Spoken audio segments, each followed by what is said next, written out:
Une fois de plus, je remercie les anciens d'être là, d'être encore là. Et les nouveaux d'être enfin là.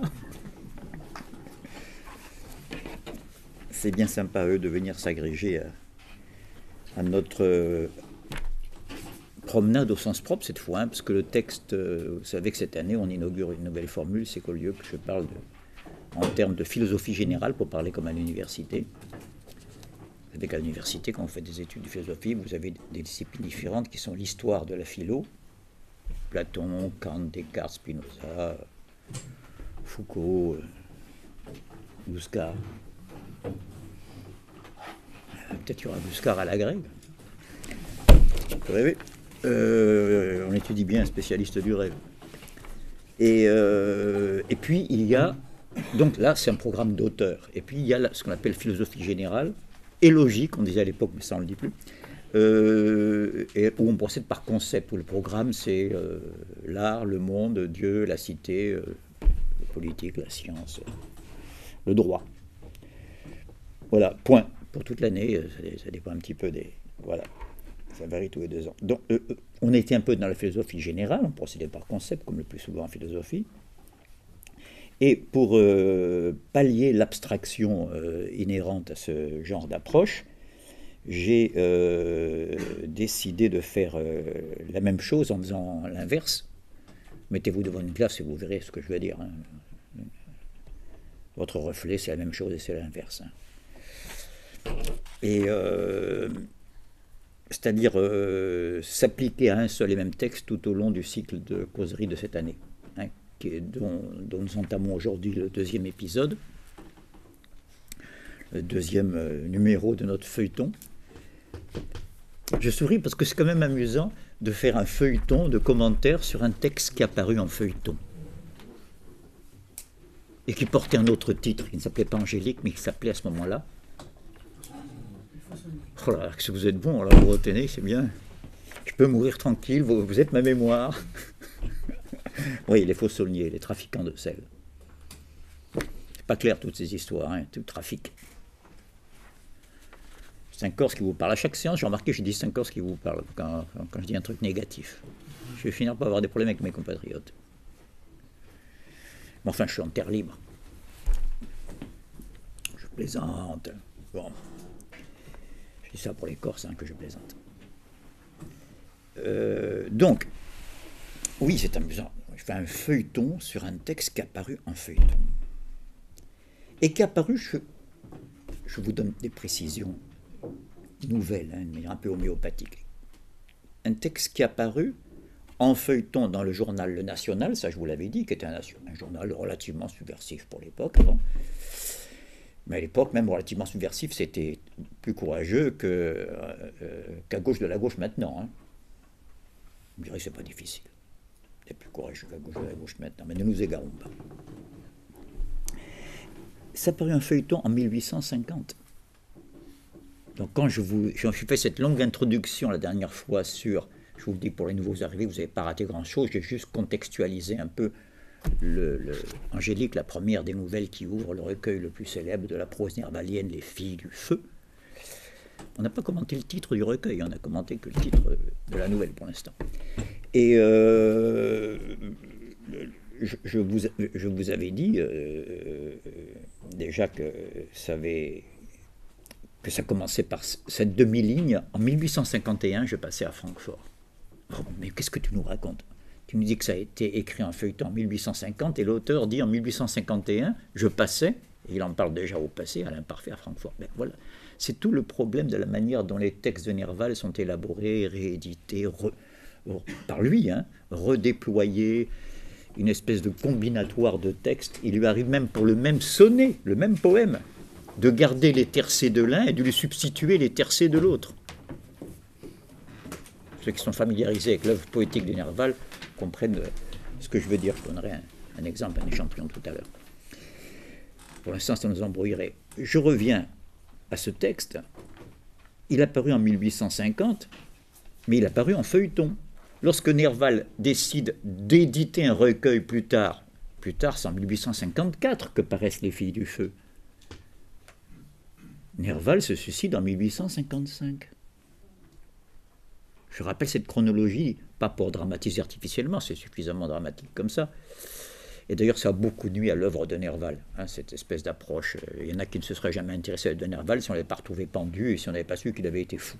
C'est un peu malsain comme approche, je veux dire, bon, c'est important, je ne dis pas qu'on peut faire abstraction de tout ça. Mais Nerval détestait qu'on le réduise à cela. Je ne parle pas de son suicide, mais je parle de sa folie. Encore que, si vous avez lu, et je présume que beaucoup beaucoup d'entre vous de plus en plus l'ont lu, l'incroyable préface au recueil, pas Angélique, mais au recueil des Filles du Feu, c'est-à-dire l'incroyable lettre au pauvre Alexandre Dumas, excusez-moi de rigoler, mais qui doit encore maintenant dans sa tombe de toujours pas comprendre la moitié de ce que Nerval a voulu dire. Et oui, je vous rappelle pourquoi je m'attarde un petit peu là sur cette préface et le fait qu'il illustre qu'il n'aime pas qu'on parle de lui uniquement comme un monument de pathologie. Voilà, j'y viens. Je vous dédie ce livre, mon cher maître, comme j'avais dédié Lorelai à Jules Janin. Il venait de publier Lorelai, que c'était un de ses premiers... Nerval a mis beaucoup de temps, je vous l'ai dit, hein, je ne veux pas tout répéter à chaque fois. Il a mis beaucoup de temps à écrire, à publier. Jusqu'à là, il était connu comme pour faire des comptes rendus de pièces de théâtre médiocres, enfin du tout venant, du théâtre de boulevard surtout. Hein. L'autre jour, je me suis permis de le comparer à ce que serait aujourd'hui un mec qui ferait que la critique des séries télévisées, voilà, en gros. Hein, voilà. Il serait connu que comme ça, pas comme auteur. Oui. Pendant longtemps, il était connu. Excellent dans le genre, on raffolait de sa plume, on en redemandait, voilà. Mais beaucoup de pudeur de son côté.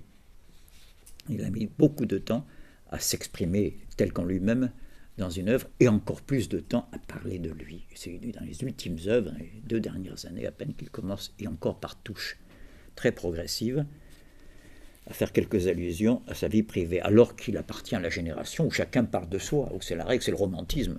Hein, je vous avais cité Hugo la dernière fois. Quand je vous parle de moi, je vous parle de vous. Donc, je peux vous parler de moi tant que je veux. C'est ça le romantisme. Hein, vous voyez, Musset nous parle de ses amours avec Georges Sand. C'est très beau, hein, je ne critique pas. C'est la loi du genre de l'époque. Ah, frappe-toi le cœur, c'est là que Eugénie. Rien ne nous rend si grand qu'une grande douleur. Oui, mais Nerval, on l'a vu la dernière fois, je ne veux pas trop le répéter non plus, je le répète donc un peu plus vite. Ce texte apparaît, c'est pour ça que j'insiste sur les dates, au milieu du siècle, quand le romantisme est en train de passer la main, quand il est en train de passer de mode, et avant que Baudelaire n'inaugure un nouveau chapitre, pas seulement de la littérature, mais peut-être même de la poétique, je mets dedans la musique, les arts plastiques, peu importe, moderne. C'est ce qu'on dit, hein, je ne me permettrai pas d'affirmer un truc aussi important tout seul. Rimbaud est le premier à marquer le coup quand il dit Baudelaire est le premier des voyants, roi des poètes, un vrai dieu. Mais il a vécu dans un milieu trop artiste. C'est toujours lui qui dit, je ne me permettrai pas. Hein. Et la forme si vantée chez lui est mesquine. Quand même, je le répète à chaque fois, parce qu'il faut avoir du culot quand on a 17 ans pour sortir un truc comme ça. Et en plus, il n'a pas tort. Il faut avoir du culot, du génie, ou vivre dans un autre temps que notre temps à nous, un météore, comme ça. Revenons à Nerval. Donc, dans cette... il se trouve que il avait publié Lorelai, je reprends mon fil chronologique, il l'avait dédié à Jules Janin. Pourquoi? En disant, Jules Janin avait fait un article en disant que Nerval était mort, parce que Nerval voyageait beaucoup, on n'avait pas de nouvelles, bon, on a décidé qu'il était mort, chez ses amis. Et avec beaucoup d'ironie amicale, bienveillante, Nerval, dans sa préface, regrette presque d'être encore vivant. Voilà. Et quant à la préface des Filles du Feu, maintenant, et non pas à Lorelai, c'est pour vous faire comprendre pourquoi il commence par faire ce parallèle, ça répond à un article que Dumas venait de faire paraître dans la presse, journal extrêmement lu, où il parlait de la folie de Nerval. Ce qui est aussi une mort, c'est la mort spirituelle de quelqu'un, la folie. Ça veut dire, on l'a perdu, notre Gérard. Hein. Il n'est plus là, il ne nous écoute plus, vous allez le voir, il dit, je suis Napoléon, je ne suis pas Gérard de Nerval. Je vous dédie ce livre, mon cher maître, comme j'avais dédié Lorelai à Jules Janin. Il y a quelques années, on m'avait cru mort, il avait écrit ma biographie. Il y a quelques semaines, on m'a cru fou, et vous avez consacré quelques-unes de vos lignes, les plus charmantes, à l'épitaphe de mon esprit. Voilà bien de la gloire qui m'est échue en avancement d'ouari. Ce sont des termes de justice, hein, en avancement d'ouari.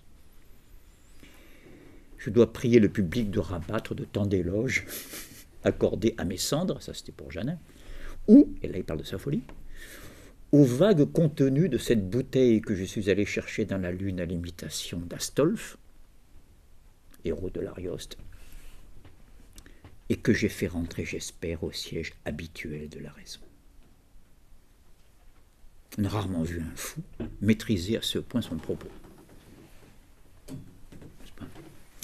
Bon, il y a une colère à rentrer, Nerval, on l'appelle le gentil Gérard, il adorait ses amis l'adoraient, c'est pas les gens à taper sur la table, c'est pas un Baudelaire. Si vous lisez le projet de lettre à Jules Janin, le même Jules Janin de Baudelaire, qui n'a jamais envoyé tellement qu'il était en colère. Parce que Janin avait eu le malheur de dire, il y en a marre de ces malheureux, là, les Baudelaire, les morbides, les modernes, là. Et Baudelaire a fait une lettre,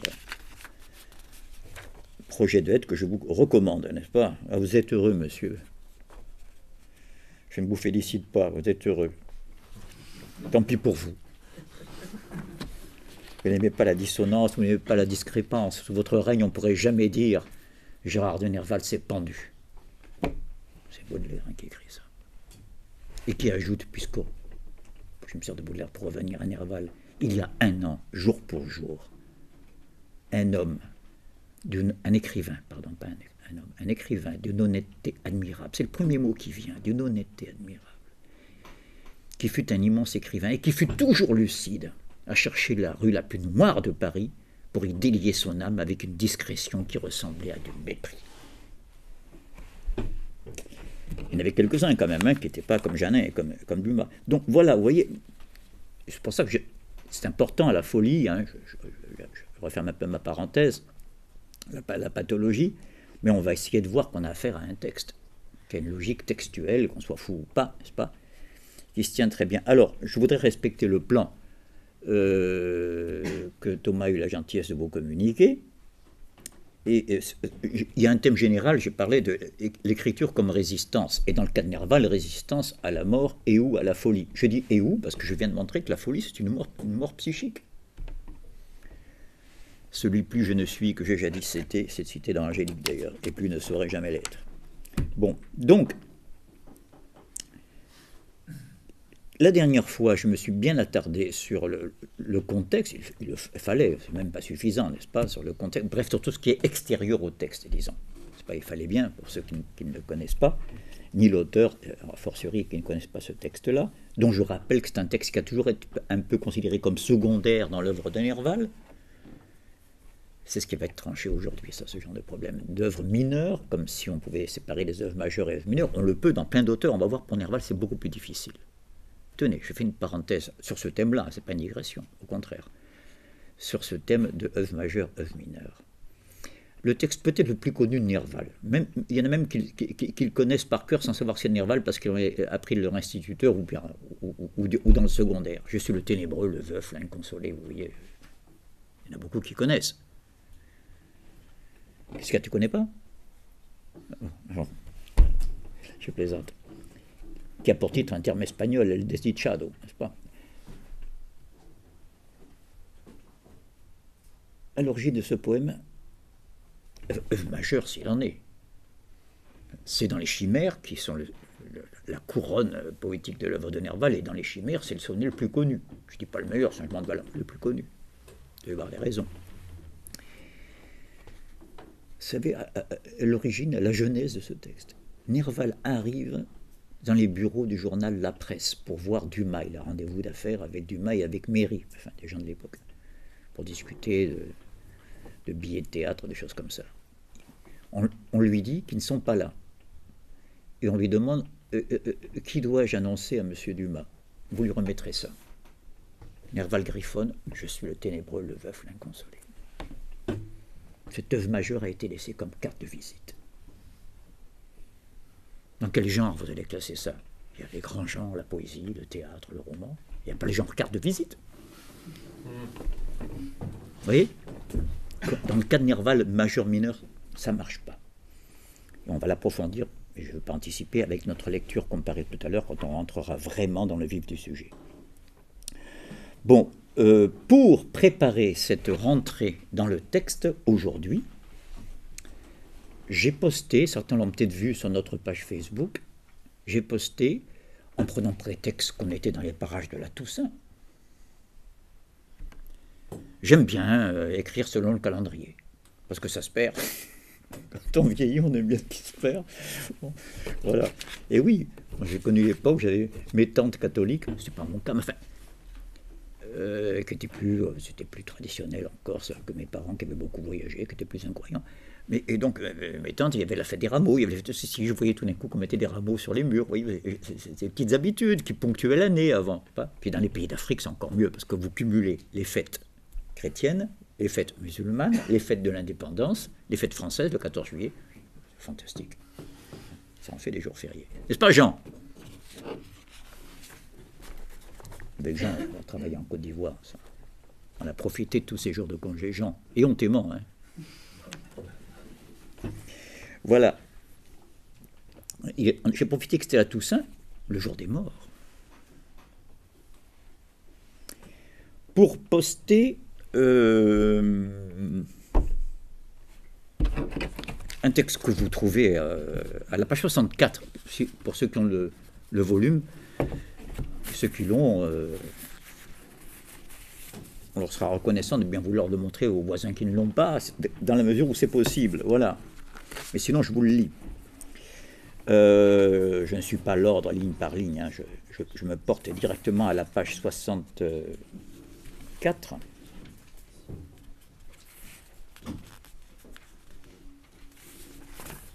Ou même, peut-être même un peu au-delà. Oui. Alors, attendez.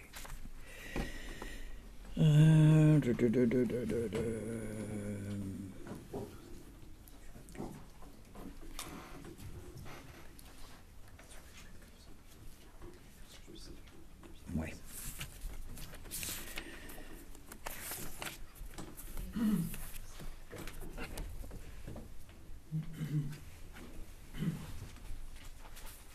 Ça sera plus simple avec des lunettes. Je prie de m'excuser, voilà.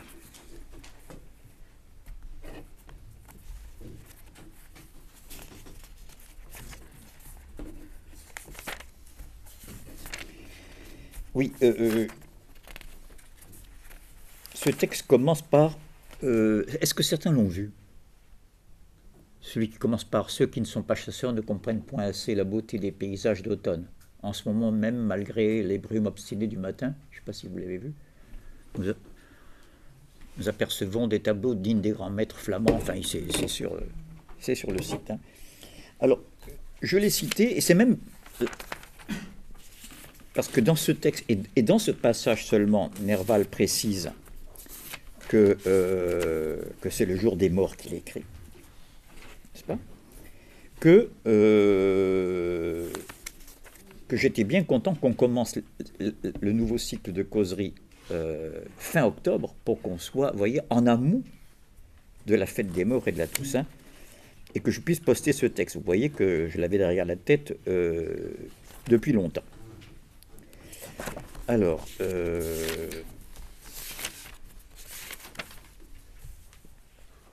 voilà. Non, excusez-moi, oui, je dis 74, ça commence là, mais c'est un peu plus loin. À la page 76, ça doit être...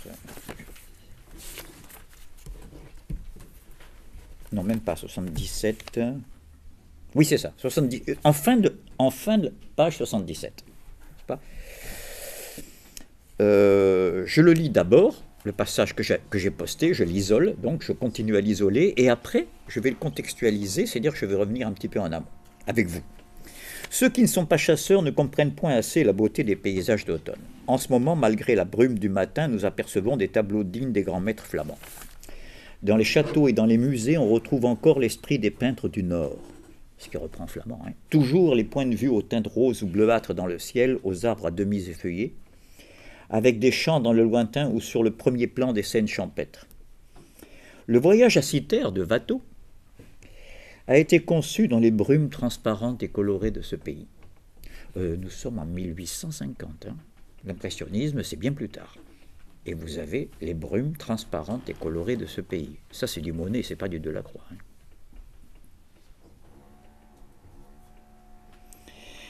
Donc on retrouve ce que je vous ai dit, et Nerval trop tôt, trop tard. Hein. Je passe, on y reviendra. Le voyage à Cythère de Watteau a été conçu dans les brumes transparentes et colorées de ce pays. C'est une Cythère calquée sur un îlot de ces étangs créés par les débordements de l'Oise et de l'Aisne, ces rivières si calmes et si paisibles en été. Le lyrisme de ces observations ne doit pas vous étonner. Fatigué des querelles vaines et des stériles agitations de Paris, je me repose en revoyant ces campagnes si vertes et si fécondes, je reprends des forces sur cette terre maternelle. Quoi qu'on puisse dire philosophiquement, nous tenons au sol par bien des liens. On n'emporte pas les cendres de ses pères à la semelle de ses souliers. Et le plus pauvre garde encore quelque part un souvenir sacré qui lui rappelle ceux qui l'ont aimé. Religion ou philosophie, tout indique à l'homme ce culte éternel des souvenirs. Voilà un des passages qui a dû plaire à Proust, hein, quand même, vous vous rendez compte. Je l'ai lu en entier. Non, je continue. Ça enchaîne sur la 6e lettre. Ça, c'est la fin de la 5e. Vous savez que ce n'est pas divisé en chapitres, mais en lettres, parce que chacune des parties a été envoyée sous forme de lettres au directeur du journal dans lequel paraissait le feuilleton, le directeur du National. C'est le jour des morts que je vous écris. Pardon de ces idées mélancoliques. Arrivé à Senlis la veille, bon après, ça je le verrai tout à l'heure. Mais pourquoi je tenais à rajouter ces 2 lignes? Parce qu'on vient d'avoir un passage tout de même étrange. C'est le lyrisme de ces observations ne doit pas vous étonner. Nerval s'adresse tout d'un coup au lecteur. À vous, à moi. D'abord à le représentant, le directeur du journal, qui va répercuter ça pour tous les lecteurs du journal. Et de quoi il s'excuse? D'être lyrique. C'est bien ce qui est écrit. Je vous rappelle, et je le dis pour les nouveaux venus pour que ce soit bien clair, je déteste l'interprétation. Non pas telle ou telle interprétation, fût-ce la mienne. Je déteste l'interprétation générale, c'est toujours de la cuisine. C'est pas sérieux. Dans la mesure où c'est toujours connoté avec un je ne sais quoi, plus ou moins, en général plutôt plus que moins, de subjectivité par définition. C'est ton interprétation, c'est la mienne, c'est la sienne. Et je vous ai dit, il y en a qui s'en souviennent que je posais l'interprétation à... Merci, l'analyse. On voit les scientifiques. Hein. Et oui, ça a quand même l'avantage d'être plus objectif. Vous me direz, de quel droit tu dis que toi, tu aurais comme ça la version objective de Nerval? C'est ce qu'on va voir aujourd'hui, c'est pour ça que j'insiste un peu. On ne l'a pas encore vu. Vous croyez encore qu'il y a la subjectivité, que c'est le niveau de l'opinion, la littérature, alors qu'il y a des sciences dures. Vous allez chanter, ou plutôt nous allons chanter tout à l'heure. Ce serait une bonne nouvelle si on arrivait à être aussi rigoureux dans les choses qui nous concernent de si près. N'est-ce pas? Que dans les satellites de Jupiter, ou dans les trous noirs, ou dans le spin. Non, c'est des choses que je prends très au sérieux. Il n'y a aucune opposition dans tout ça. Oui, je l'oppose à l'analyse. Mais je ne suis pas mégalomane au point de penser que je suis le seul à avoir l'objectivité du texte nervalien ou d'un autre. Je suis en train simplement de rappeler que quand on est au conservatoire de musique national ou peu importe, au municipal ou régional, on vous fait écouter un morceau de musique, je ne sais pas, moi, on parlait tout à l'heure d'une sonate de Beethoven, tiens, que Philippe a eu la gentillesse de poster sur notre site, avec une excellente interprétation. La 30e que je vous recommande, c'est une des 3 dernières, c'est la musique du XXe siècle, c'est incroyable. Enfin bref. On comprend pourquoi Hegel dit que l'art s'est arrêté à ce moment-là, puisque la modernité, c'est ça, quoi. Parce que Beethoven est de la même année que Hegel et que Hölderlin. Je vous le dis au passage, 1770. Il y a comme ça des millésimes. La dissertation de Kant, 70. Naissance de Hölderlin, Beethoven et Hegel. C'est pas mal. Belle feuille de trèfle. Qui splendidement verdoie, c'est Hölderlin qui dit ça. Feuille de trèfle. Donc, vous êtes au conservatoire, et si on vous dit moi, dans cette sonate, je vois bien un paysage du Mississippi, où l'autre dira non, moi je veux plutôt Yangtze Kiang. Je dis n'importe quoi exprès. Bon, on s'en fout de tout ça, franchement. Parce que ceux qui disent ça ne parlent pas de Beethoven, ils parlent d'eux. Vous voyez? Ils parlent d'eux. Spinoza a très bien vu que l'idée que Pierre a de Paul exprime plus l'état du corps de Pierre que l'état du corps de Paul. Ah, dit comme ça paraît abstrait, mais maintenant vous voyez à quel point c'est concret. Quand vous dites « Ah, je déteste la musique de Prokofiev », je dis n'importe quoi au hasard, j'adore. Hein. Mais que j'adore ou que je déteste, je parle de moi. Je n'ai pas encore décrit la moindre chose objective de Prokofiev, vous comprenez ce que je veux dire? L'idée que Pierre a de Paul, c'est simple, Spinoza, et c'est génial. Exprime plus l'état du corps de Pierre, les affects de Pierre. Ce que lui fait la musique de Prokofiev, il la déteste, c'est son problème, hein que l'état du corps de Paul. Je m'attarde un peu, parce que on n'a jamais terrorisé une société comme la vôtre. Quand je dis la vôtre, la nôtre aujourd'hui, mais surtout, je pense à la génération de ceux qui sont un peu plus jeunes que moi, parce que ça a commencé, ça s'est aggravé dans les 30 dernières années, le subjectivisme. J'ai rien contre la subjectivité. J'en veux au subjectivisme, ce qui est bien différent. C'est-à-dire de nous isoler les uns les autres. Ça, c'est pour toi, c'est pour lui. Ça, c'est pour nous, mais pour les Bantous, c'est pas du tout leur opinion. Hein. Les Bantous, c'est pas comme nous, ils n'ont pas les mêmes valeurs. Bon, d'accord, il n'y a plus d'universel, il n'y a plus d'humanité. Il n'y a plus que des Tutsis, des Hutus, des Corses, des Français, des hommes, des femmes, des jeunes, des vieux. Il n'y a aucune communication entre tout ça. Dites donc, où on nous embarque là. Tout ça pour créer de nouveaux marchés. Parce qu'il y a des presses spécialisées, hein, des presses pour les moins de 15 ans, pour les plus de 15 ans. Ben oui, il y a ça aussi. Hein. Bon, je ne sais pas. Je ne vais pas jusqu'au bout de ce procès, ce n'est pas le lieu là, du subjectivisme, du relativisme, n'est-ce pas, qui arrange tellement l'économie de marché. Vous vous rendez compte si on était tous d'accord comme ce serait dangereux pour eux? Réfléchissez une seconde. Pas seulement d'accord pour dire que si A égale B, B égale A, parce que ça, il y a longtemps qu'on est d'accord. Oui, les sciences dures. Heureusement qu'on les a. Hein. C'est la preuve qu'on peut être d'accord sur certains trucs quand même. Ça l'embête le capital, ça. Parce qu'il s'en sert de ça, de la science. Mais par contre, il voudrait que notre mentalité ne soit pas scientifique, qu'elle soit de l'ordre de la doxa, de l'opinion. Il a besoin de la science dans l'ombre et de la télévision dans la lumière, des médias, qui nous isolent les uns des autres. Voilà pourquoi je m'attarde. Donc, je reviens à ma sonate de Beethoven. Celui qui, au lieu de dire ça me plaît pas, dit à partir de la 14e mesure, on passe de majeur en mineur. Là, il ne parle pas de lui. Vous voyez, je ne suis pas en train de dire j'ai le monopole. Non, n'importe qui peut le faire. Ça s'apprend. Ah, il faut apprendre majeur, mineur, ça c'est rien, ça a la portée de tout le monde, ça. D'ailleurs, puisqu'on a eu la gentillesse de parler de la fausse note tout à l'heure, l'admirable film, je me permets de dire admirable, non pas parce que j'en suis la vedette exclusive, mais parce que Alyosha en est le réalisateur et qu'il le mérite bien. Non, il le mérite objectivement, je me permets de le dire, parce qu'il vient d'être sélectionné. Il y en a eu combien de candidats 1500 3500 courts-métrages, n'est-ce pas, qui avaient été envoyés. Il n'y en a qu'une quarantaine. Soixantaine qui ont été retenus, dont ce court-métrage. Donc bravo quand même à la réalisation.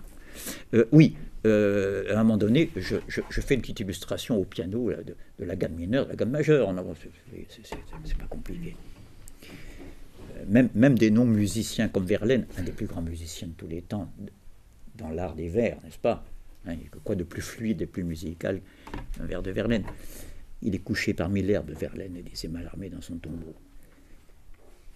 Verlaine dit, c'est celui qui a dit de la musique avant toute chose, il s'y connaissait un peu, hein, son art poétique commence comme ça, et pour cela préfère l'impair, plus vague, plus soluble dans l'air, sans rien dans lui qui pèse ou qui pose. Hein, c'est pas musical ça. Je suis agaçant avec mes parenthèses, mais je vais faire encore une parenthèse dans la parenthèse, bon, alors je donne une couche, parce que c'est trop important ces notions-là. Rousseau a croisé le fer avec Rameau, tous ceux qui connaissent un peu le dossier le savent, n'est-ce pas? Il y a une grande polémique entre Rousseau et Rameau. Une polémique. Je laisse le fond de côté une seconde. Je dis, c'est avant tout une polémique entre Rameau, qui est le pote des mecs qui sont dans les lumières de l'establishment intellectuel de l'époque, de Diderot, de Voltaire, des salons aristocratiques qui recevaient chez eux la fraction la plus avancée de la bourgeoisie, à qui je tire mon chapeau. Je ne suis pas en train de faire le procès des lumières. Loin de là.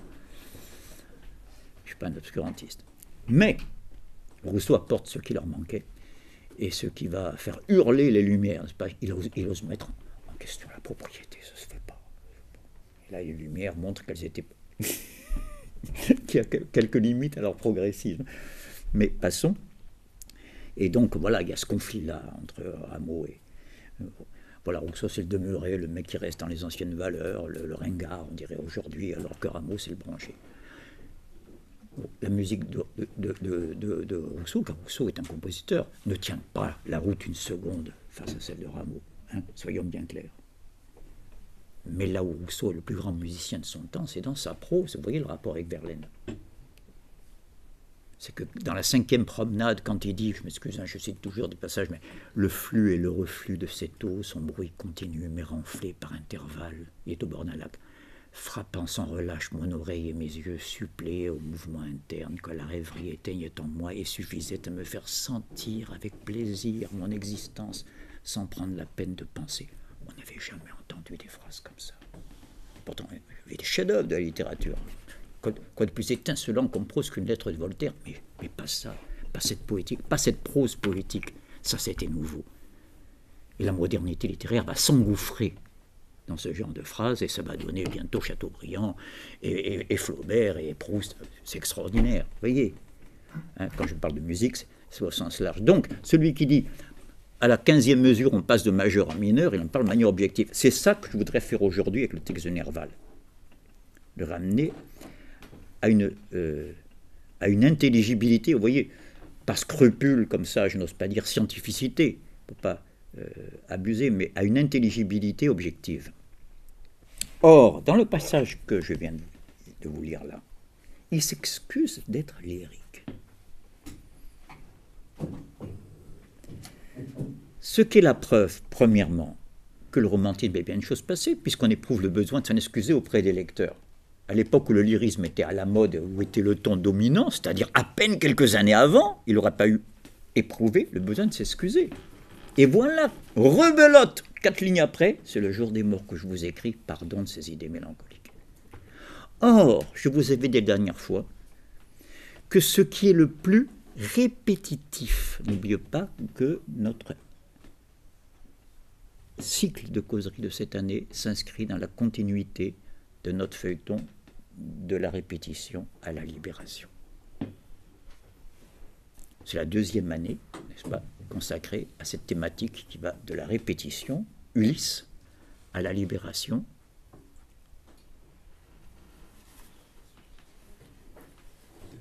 Dédale, merci. 2 figures mythologiques, n'est-ce pas, antonymiques l'une de l'autre. L'un qui va d'un carnage à un autre carnage, du carnage du massacre du sac de Troie au massacre des prétendants, et l'autre qui s'envole, se libère de la contrainte du labyrinthe qui était un lieu de carnage, puisque 14 jeunes gens, 7 filles et 7 garçons y étaient dévorés chaque année. J'ai commencé par les filles, hein. Vous voyez, je suis inclusif, hein. J'essaie de... Bon, oui, c'est le jour des morts que je vous écris, pardon de ces idées mélancoliques. Et c'est un mélancolique qui écrit. Non, mais je joue sur le mot, là. Pas au sens romantique, cette fois, au sens grave, au sens clinique. Parce que c'est la mélancolie, c'est grave. Hein, demandez au psy. Hein. C'est parmi les formes les plus graves de la dépression. C'est plus une simple dépression. La mélancolie, c'est à la limite de la psychose. Mot à mot, méla, c'est noir, vous savez. La mélanine, tout ça. Hein. Humeur, mélanome. C'est l'humeur noire dont on n'arrive pas à sortir. Prisonnier d'un cône d'ombre, je suis le ténébreux, le veuf, l'inconsolé. Vous voyez, il y a une logique quand même dans tout ça. C'est quand même incroyable qu'il faille s'excuser d'être mélancolique le jour des morts. On était où là? Ça veut dire qu'on est devenu des postmodernes persifleurs et qu'on n'a plus le droit d'être mélancolique. C'est ça, mais Nerval répète 2 fois, à un paragraphe d'intervalle. Je répète le premier. Le lyrisme de ces observations ne doit pas vous étonner. Ça veut dire, je viens de m'apercevoir que j'ai été lyrique avec l'automne, tout ça, là, alors que jusqu'ici, vous vous rappelez, le début de la nouvelle jusqu'à maintenant, c'était des propos de journalistes un peu persifleurs. Bon, le roman, je finirai par le trouver, ce livre introuvable. On dévalisait les bibliothèques sans succès. On faisait des tas de petites transitions qui étaient toujours des occasions de donner un petit coup de griffe à l'autorité et à la censure. C'était très amusant, merveilleusement écrit, c'est du Nerval, mais enfin, on n'était pas dans le ton subjectif, là, on n'était pas dans l'épanchement tout d'un coup. Vous voyez? Donc, qu'est-ce que je suis en train de dire? Pourquoi j'ai posté ce texte? Et pourquoi je l'ai posté le jour des morts? Bon, ça, c'est parce que c'est la saison, hein. Donc, pour dire, c'est pas un caprice à moi, écoutez, c'est notre fête à tous. Mais c'est parce que, là, il faut bien réfléchir. Toutes les autres digressions qui rendent ce texte exaspérant à la première lecture, et qui ont fait que beaucoup l'ont laissé de côté, sauf ceux qui, bien qu'exaspérés, j'ai vu qu'il y en a beaucoup qui ont réagi comme ça m'a fait plaisir, sont sous le coup d'un charme à la fin de ça. Ils sentent bien qu'il y a un enjeu et qui n'a pas été capté à la première lecture. C'est pas possible que ce soit décousu comme ça, qu'on passe d'un truc à l'autre, et qu'en même temps, on a eu la patience de le suivre aussi longtemps, c'est qu'il y avait un charme, quand même, au sens propre, quelque chose qui vous fait rester, n'est-ce pas? Comme le chant des sirènes. Je rêvais dans la grotte où nage la sirène. C'est dans le Desdichado. Or, j'ai noté, si vous voulez, s'il y en a qui veulent le noter, hein, les digressions dans l'ordre où elles apparaissent dans cette édition, n'est-ce pas? La première, c'est page 48. Et la dernière, page 77. Pourquoi je les ai notées? Parce que je voudrais aujourd'hui les classer. Vous aurez le temps, hein, je veux dire, si vous voulez, je vous donne la liste. Hein. Page 48, puis 54, puis 57, puis 74, 75, il y en a qui sont très rapprochés, 77.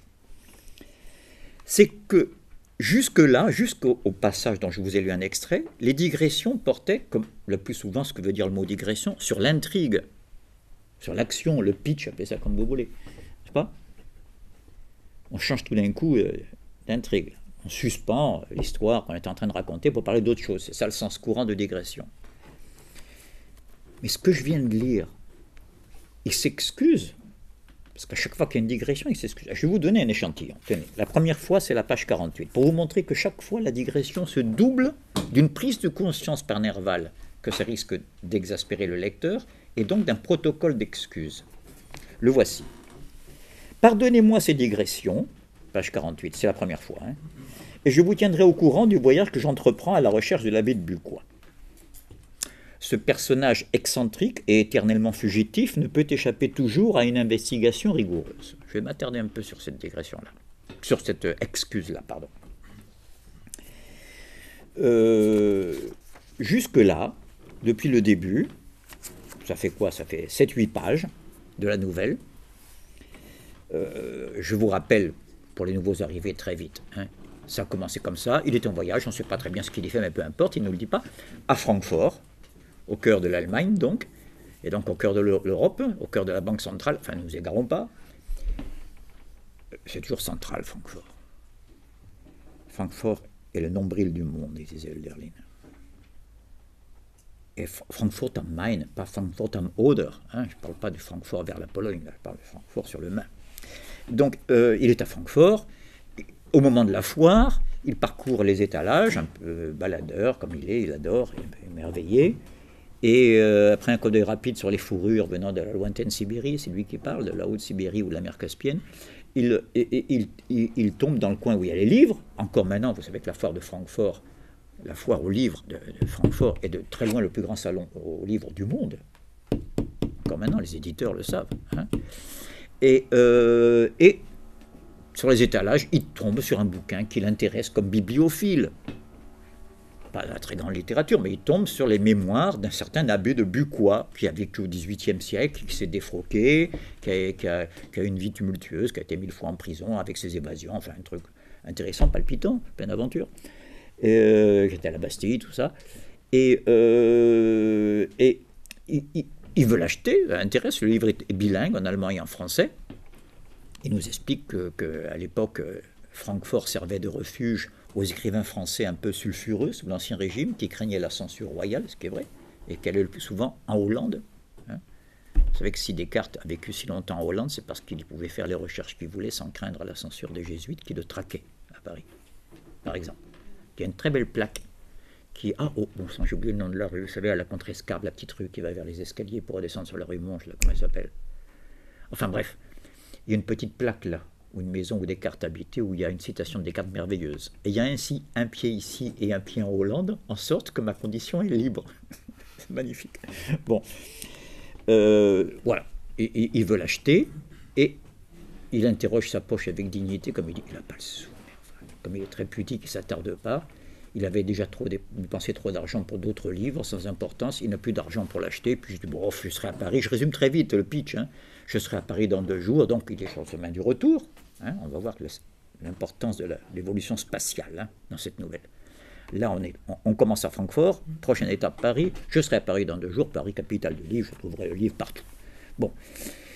Et arrivé à Paris, non seulement il ne le trouve pas, mais il trouve Paris, je cite, le monde des lettres à Paris dans un état de terreur inexprimable. Les mots sont forts. Venait de paraître un amendement, très vite je dis, hein, parce que je l'ai déjà dit, un amendement qui existe, vous pouvez voir au journal officiel de l'époque, l'amendement Riancé, du nom de celui qui l'avait rédigé, sous le ministère Guizot, très réactionnaire, un amendement qui disait aux auteurs, vous faites de l'histoire ou vous faites du roman, vous ne mélangez pas les deux. Ça vous étonne que l'État s'occupe des gens littéraires. C'est intéressant, c'est rare, franchement. Bon, autrement dit, vous ne faites pas de romans feuilletons. Parce qu'avec M. Dumas, on ne sait jamais, 3 mousquetaires, si on est dans l'histoire, dans la fiction, c'est quoi ça hein? Vous me demandez en quoi ça les dérangeait. Ben, je vous le dis, hein, je vous le dis rapidement, c'est que le public des journaux dans lesquels paraissaient ces feuilletons, réellement, en particulier Eugène Sue, qui a un succès énorme, hein, les mystères de Paris, etc., Dumas, Nerval, c'était le public des barricades. Ils en redemandaient. C'est contre ce public-là, c'est pas qu'ils se servaient quelquefois de l'histoire, titre subversif et tout, un peu comme à l'envers dans le cinéma américain, chaque fois qu'on parle du conflit Nord-Sud, regardez Autant en emporte le vent, hein, je parle du Nord-Sud américain, hein, c'est toujours les sudistes dont on a la nostalgie dans le beau rôle. C'est normal, c'est un peu lorsqu'il vaincu. Hein, et oui, nordistes, c'est des bureaucrates, des mecs, gens comme vous, comme moi, quoi, qui pensent qu'au business, alors que nous, on connaît les vraies valeurs dans le Sud. On a des esclaves, on connaît les vraies valeurs. Bon, je vais vite. Hein. Je suis sûr que vous nuancez plus que moi. Et donc voilà. Où on fait l'histoire ou du roman. Et là, il dit, il faut que je trouve le bouquin, parce que j'ai promis à vos lecteurs, je vous ai promis à vous et à vos lecteurs que je vais raconter l'histoire de ce bonhomme. Et il ne faut pas qu'on soupçonne que c'est une fiction, sinon vous allez payer l'amende. C'est une fortune, hein, de quoi mettre la clé sous le paillasson. C'est quelques centimes par numéro, 1 million de... Et donc, vous voyez, on a droit à une course dans les bibliothèques, c'est toute la première partie, jusque-là, et sans succès. Et on va voir avec quel malin plaisir Nerval se débrouille pour ne pas le trouver. Un jour parce que la bibliothèque est en vacances, une autre fois elle est en réparation, une troisième fois parce qu'elle est peuplée par des rongeurs venus dans les caisses de livres. La souris d'Athènes ou le rat de Russie. Enfin, bon, tous les prétextes sont bons pour ne pas trouver le livre. Et comme on ne le trouve pas, en attendant, il nous raconte ce qu'il nous raconte et ce qu'on lit là. Et la critique littéraire, ce n'est pas mon propos, mais je le signale pour ceux que ça intéresse, a remarqué que c'était très moderne comme procédé de faire ce qu'on appellerait aujourd'hui un anti-roman. Ne trouvant pas le livre qui justifie qu'il puisse le publier, il dit en attendant, je parle d'autre chose. D'intrigue. Donc la digression est presque l'essentiel, si vous voulez. Or, la première digression que je vais vous lire, elle succède. On est dans la bibliothèque depuis le début, on n'a pas changé de sujet. En gros, on cherche le livre avec Tantin. Et puis, de temps en temps, il fait la critique de la manière dont est gérée la Bibliothèque nationale. Il dit où des gens admirables, dévoués, sont au service de gens, d'écoliers qui vont copier la traduction de leur version latine, de gens qui viennent se réchauffer, etc. Enfin bref, et surtout du laxisme des prêts qui fait qu'on ne vérifie pas et que des collections se dépareillent, des livres ne reviennent pas. Voilà, il est en train de parler de choses comme ça, en bon bibliophile. Et il dit la République des lettres est la seule qui doit être quelque peu imprégnée d'aristocratie, car on ne contestera jamais celle de la science et du talent. La célèbre bibliothèque d'Alexandrie, voilà la digression, n'était ouverte qu'aux savants ou aux poètes connus par des ouvrages d'un mérite quelconque, mais aussi l'hospitalité y était complète. Et ceux qui venaient y consulter les auteurs, nous sommes 2 ou 3 siècles après Jésus-Christ, je veux dire en période dite alexandrine, hein, dans la Grèce hellénistique, comme on disait. Donc, et à ce propos, oui, mais aussi l'hospitalité y était complète, et ceux qui venaient y consulter les auteurs étaient logés et nourris gratuitement pendant tout le temps qu'il leur plaisait d'y séjourner. Et à ce propos, permettez, donc deuxième digression de la digression, permettez à un voyageur qui en a foulé les débris, Nerval va publier Le Voyage en Orient dans la foulée des Filles du Feu. Deuxième grand ouvrage en prose, où il parle de lui, c'est lui qui voyage. Alors, mais il se réfugie encore dans le genre littérature de voyage, une littérature un peu extérieure, c'est pas là qu'on raconte sa journée intime, hein, mais quand même. Et à l'époque, tout le monde fait son voyage en Orient. Lamartine a fait le sien, Chateaubriand en a fait un, Taine va faire sa prière sur l'Acropole, parce qu'il faut toujours passer par Athènes pour aller vers l'Orient, à l'époque déjà. Voilà. Donc c'est très nervalien ça, de s'inscrire dans ce que les autres font pour ne pas faire de bruit, et d'être d'une originalité ahurissante, n'est-ce pas, dans un déguisement n'est-ce pas, tout à fait conventionnel. Et donc, permettez à un voyageur qui en a foulé les débris et interrogé les souvenirs de venger la mémoire de l'illustre calife Omar de cet éternel incendie de la bibliothèque d'Alexandrie. C'est pour ça que je me permets de vous lire le passage jusqu'au bout. Parce que dans la tradition, là, et si Nerval éprouve le besoin de faire une mise au point, c'est parce qu'on disait que c'était ces salauds d'Arabes, ces salauds de musulmans qui avaient brûlé n'est-ce pas, cette grande perte pour l'humanité, la bibliothèque d'Alexandrie. C'est complètement faux, les historiens le savent. Omar n'a jamais mis le pied à Alexandrie, quoi qu'en aient dit bien des académiciens. Il n'a même pas eu d'ordre à envoyer sur ce point à son lieutenant Amrou. La bibliothèque d'Alexandrie et le Sérapéion, ou maison de secours qui en faisait partie, avaient été brûlés et détruits au IVe siècle par les chrétiens, qui en outre massacrèrent dans les rues la célèbre Hypatie, philosophe pythagoricienne. La dernière survivante des présocratiques a été massacrée dans les rues d'Alexandrie à cette occasion. Et c'était une femme. La célèbre Hypatie, philosophe pythagoricienne. Ce sont là sans doute des excès qu'on ne peut reprocher à la religion. Vous voyez, Nerval est malin. Je ne suis pas en train de dire c'est barbare de chrétiens. Enfin, hein. Ce sont sans doute là des excès qu'on ne peut reprocher à la religion. Mais il est bon de laver du reproche d'ignorance ces malheureux Arabes dont les traductions nous ont conservé les merveilles de la philosophie, de la médecine et de la science grecque, résumé de tout le processus qui aboutit à la Renaissance chez nous, via l'Espagne le plus souvent, n'est-ce pas, hein? Donc, je répète, ces malheureux Arabes dont les traductions nous ont conservé les merveilles de la philosophie, essentiellement Aristote, de la médecine et des sciences grecques, en y ajoutant leurs propres travaux, donc il est bien renseigné, l'algèbre, c'est un mot arabe, algèbre veut dire un membre luxé qui a été remis, pensez au membre d'une équation. L'algèbre des modernes et l'analyse des anciens. Pour parler comme Descartes, l'analyse c'est la géométrie, ça existe depuis les Grecs, mais l'algèbre c'est moderne, c'est l'apport arabe. En y ajoutant leurs propres travaux qui sans cesse, écoutez bien, perçaient de vifs rayons la brume obstinée des époques féodales. Dites donc, dans les transitions, il en dit des choses. Hein. D'abord, vous retrouvez l'opposition Moyen-Âge-Renaissance. Vous avez remarqué la dernière phrase. Les travaux des Arabes perçaient de leurs vifs rayons la brume obstinée des époques féodales. Je ne tranche pas le fond, parce que maintenant il est de bon ton de dire, mais non, le Moyen-Âge c'était beaucoup mieux que ce qu'on dit maintenant. C'est nous les barbares, maintenant les modernes. Avant on mangeait mieux, on vivait mieux. Je ne veux pas caricaturer, mais c'est en gros ce qu'on essaie de nous faire croire maintenant, n'est-ce pas? Que tout était mieux avant Taylor. Qui sans cesse perçait de vifs rayons la brume obstinée des époques féodales. Pourquoi j'en parle? Parce qu'à la fin, je change de genre complètement, je reste en Nerval, mais si je prends El Desdichado, les tercés, pas, où il y a un problème d'identité, suis-je Amour ou Phébus, Lusignan ou Biron, vous savez, tout ce passage où l'identité hésite là, entre plusieurs figures, ce qui, pour quelqu'un qui souffre de problèmes psychiques, est quand même pas tout à fait indifférent. Suis-je Amour ou Phébus, Lusignan ou Biron, mon front est rouge encore du baiser de la reine, j'ai rêvé dans la grotte où nage la sirène, c'est pas chrétien ça, la sirène. Et j'ai 2 fois vainqueur traversé l'Achéron, c'est païen ça, c'est pas l'enfer des chrétiens. Modulant tour à tour sur la lyre d'Orphée, je vous l'ai cité plusieurs fois. Alors quand même le dernier vers, vous devriez le savoir par cœur, je suis sûr que tu le sais. C'est lamentable. Les soupirs de la sainte et les cris de la fée. Les soupirs de la sainte, christianisme, les cris de la fée, paganisme. On ne peut pas être plus concis et en même temps une expression aussi achevée comme un blason. C'est pas pour des problématiques qui sont les plus actuelles. N'est-ce pas? Nous sommes submergés par les flots d'un néo-paganisme, n'est-ce pas? Qui ne me doit rien. Même si mon nom vient de là. Hein. Enfin, vous rappelle que au départ, c'est les paysans. Pagus, c'est le pagage.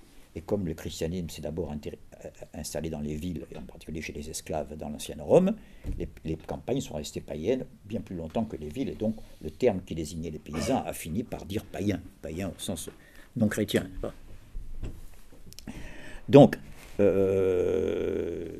l'opposition d'aujourd'hui, en particulier les néo-nietzschéens, vous savez, la fureur de Nietzsche contre le christianisme. Nietzsche va jusqu'à dire « Aut Christus, aut Zarathustra » ou le Christ ou Zarathustra. Je vous rappelle que je ne fais pas l'exploitation littéraire de ce texte, mais l'exploitation philosophique.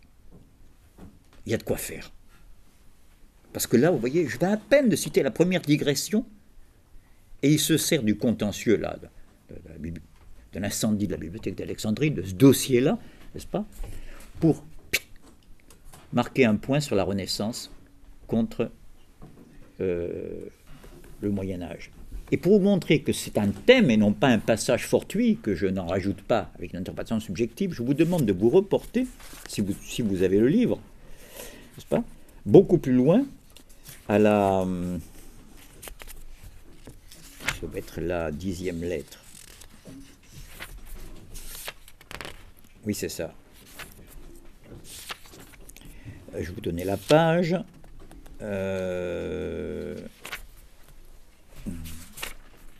La chapelle en Serval. Voilà. Page 120, si vous avez le texte. Hein.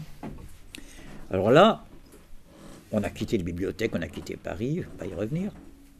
On a fait la marche à pied la plus importante qui est le cœur de la nouvelle sur laquelle je vais m'attarder, beaucoup plus longuement après. Et on est arrivé presque à la tombe de Rousseau, puisque l'abbaye de Chalice est à 3 km de la tombe de Rousseau. Tout ça est à 40 km de Paris. Je ne saurais trop vous encourager à Paris avant que la neige ne vous empêche d'y aller vers là. Non, c'est magnifique en hiver aussi. Mais enfin, il y en a qui n'aiment pas avoir froid. Donc allez-y. Donc ils sont dans les ruines de Chalice. Je vous dis les ruines parce que Chalice est marqué comme ça sur la carte en assez gros. Il n'y a rien, il n'y a pas de commune. Il y a une abbaye, splendide. Il y a un château du style Renaissance dans lequel Henri IV a abrité ses amours avec Gabrielle d'Estrées. Closer. Et un parc à la française. Et les ruines, non, c'est les ruines de l'abbaye, j'ai dit, c'est tout, hein. Voilà. Et une chapelle, pardon, excusez-moi, de gothique fleuri, enfin de Moyen-Âge finissant, c'est pareil. Complètement délirante avec ses gargouilles. Et donc, c'était le fils du garde qui nous faisait voir le château, donc un paysan du coin, fils du garde, l'abbaye de Chalice en 1840, abandonné depuis longtemps. Excusez-moi, oui, c'est la page suivante, page 121, parce que je le prends un peu en amont. Nous redescendîmes pour voir la chapelle. C'est une merveille, c'est la chapelle délirante dont je vous parlais. C'est une merveille d'architecture. Les lancements des piliers et des nervures, l'ornement sobre et fin des détails. Il continue à faire son récit de voyage, son guide Michelin un peu, hein, pour vous, pour nous. L'ornement sobre et fin des détails révélait l'époque intermédiaire entre le gothique fleuri et la Renaissance. Tiens. Lisière entre Moyen-Âge et Renaissance, on est bien d'accord. Moyen-Âge finissant, Renaissance commençante. Bon, on n'est pas loin de notre problème. Ben, vous allez voir, ça ne va pas louper.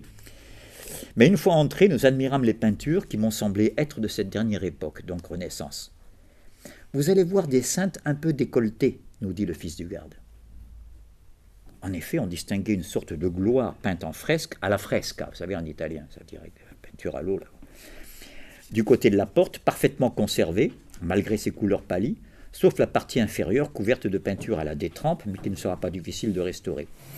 Et là commence ce petit paragraphe. Les bons moines de Chalice, ça c'est des chrétiens, les moines de Chalice, c'est des moines, hein, c'est même pas le clergé régulier, c'est le clergé, même pas le clergé séculier, c'est le clergé régulier qui vit dans l'austérité de la règle. Enfin, les bons moines de Chalice auraient voulu supprimer quelques nudités trop voyantes du style Médicis. Eh bien oui, par l'Italie, si vous voulez, ça nous vient toujours des pays chauds, hein, c'est le dévergondage.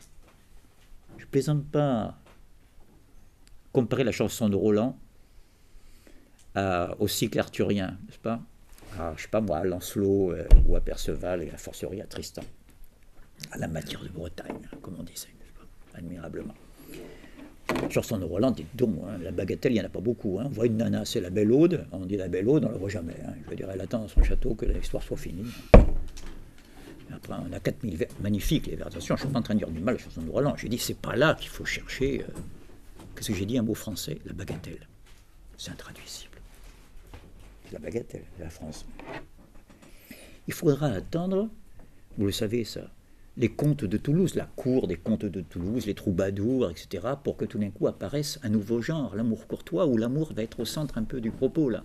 Et ça nous vient par les Arabes. Et oui, Toulouse, l'Espagne, mais oui, il y a une logique dans tout ça, avant que ça émigre dans les brumes de la Bretagne, de la Grande Bretagne. C'est intéressant de retrouver toujours ces mêmes choses. Puisque j'en suis là, dans son testament poético-musical, puisque c'est pareil, n'est-ce pas, dans la notion de drame lyrique, je pense à Wagner, bien sûr, Parsifal.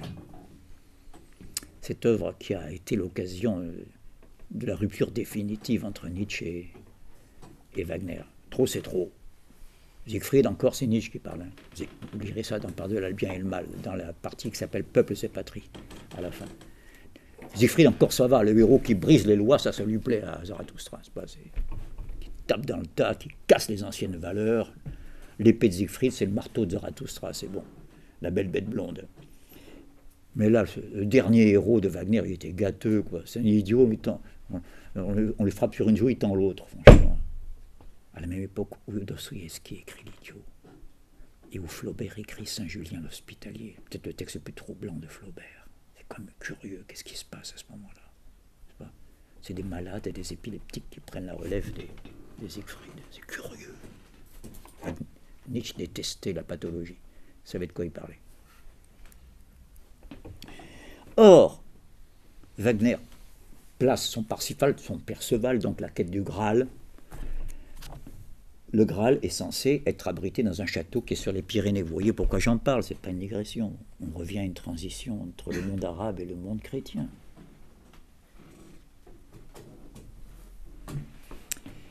Et alors, je ne vais pas vous dire toute l'histoire, c'est dommage, parce que c'est pas mal. Hein. Trop de sang et j'aime pas les femmes hystériques, avait dit Nietzsche après avoir lu l'histoire. Il n'aime pas les femmes en général, mais alors les femmes hystériques en plus, le pauvre vieux. Bon. Et dans Wagner, on est servi à ce niveau-là. Hein. Je fais une parenthèse. Je parle des femmes et de Wagner, c'est inépuisable. Mais Brahms, c'est affreux ce que je veux dire, parce que je cafte. Hein. Brahms a été impuissant. Bon. On sait tout par les femmes. À mon avis, ça doit être à cause de Clara Schumann. Enfin, ne nous égarons pas. Donc, Brahms, Nietzsche fait une allusion perfide, voilà pourquoi j'en parle. Dans un texte, il dit il y a dans Brahms une espèce de désir infini. Il fait allusion à la mélodie infinie chez Wagner. Et il dit 30 pas plus loin, on a les wagnériennes. Sous-entendu, il y a un impuissant, et puis inaccessiblement plus loin, des bacchantes, les wagnériennes, qui sont des femmes. Alors là, il leur faut 400 amants ne leur suffisent pas. Voilà. Vous voyez, c'est pour vous dire que...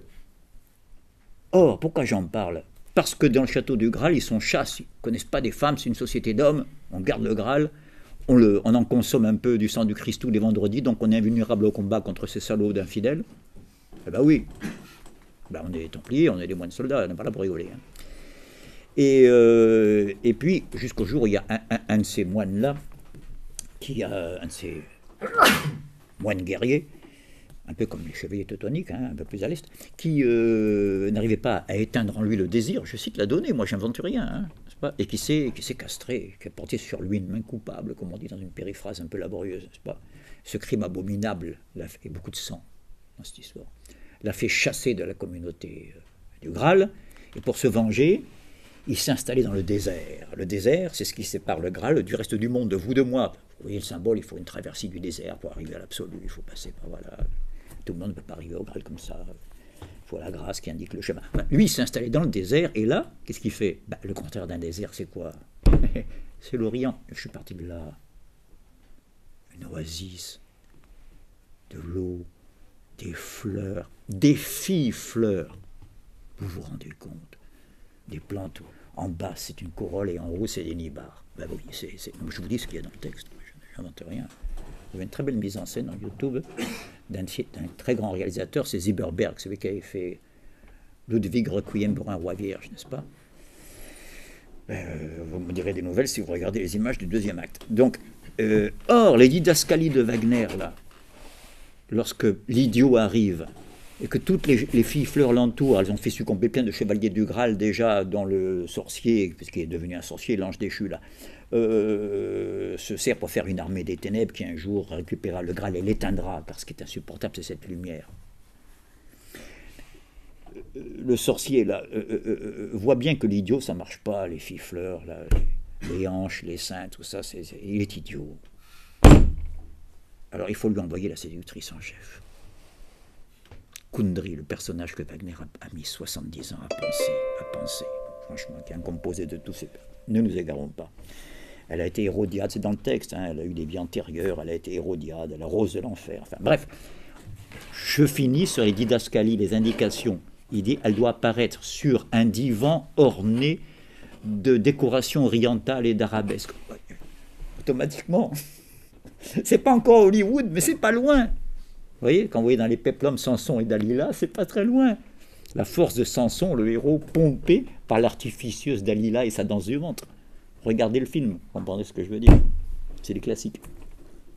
Voilà, donc on en est là. Je ne plaisante pas. En effet, tous ces anges et tous ces saintes faisaient l'effet d'amour et de nymphe aux gorges et aux cuisses nues. Quand même pour une chapelle. L'abside de la chapelle offre dans les intervalles de ses nervures d'autres figures mieux conservées encore et du style allégorique usité postérieurement à Louis XII. En nous retournant pour sortir, nous remarquâmes au-dessus de la porte les armoiries, bon qu'on passe à autre chose. Vous voyez que ce n'était pas un truc isolé, mon histoire de les Arabes dont les travaux perçaient de vifs rayons la brume obstinée des époques féodales. Ça veut dire que l'opposition, renaissance, et donc tentation caïnite, comme dit Nerval quelque part, Caïn contre Abel, vous voyez, contre la loi chrétienne, etc., hein, la chair et tout, a quand même... il y a une résistance dans l'écriture, vous voyez. Et ailleurs, dans un texte que je vous passe un fragment, il parle de la Renaissance, il dit la Renaissance de point porte magnifique, sous-entendu porte qui met à nous la modernité, vous voyez. Ne me faites pas dire que je suis pour la Renaissance avec Nerval contre le Moyen-Âge. D'abord parce que c'est beaucoup plus compliqué que ça. Et Nerval dans Aurelia va faire un retour au christianisme. Exactement comme Hölderlin. Personne n'a essayé de rendre une présence à la Grèce disparue, à la Grèce antique comme Hölderlin. Personne n'a aucune œuvre. Et à la fin, il ne cesse de revenir sur le mystérieux Vaterländische Umkehr, le retournement patriotique. Où tout d'un coup, il se dit le dernier des dieux, celui qui est venu en dernier, le Syrien, on reconnaît la figure du Christ, qui est venu mettre fin au grand jour grec et qui a inauguré la nuit où nous sommes encore, c'est lui qui me manque. Je me fais dire ce que je n'ai pas dit. Et de toute façon, on ne décide pas sur la suite.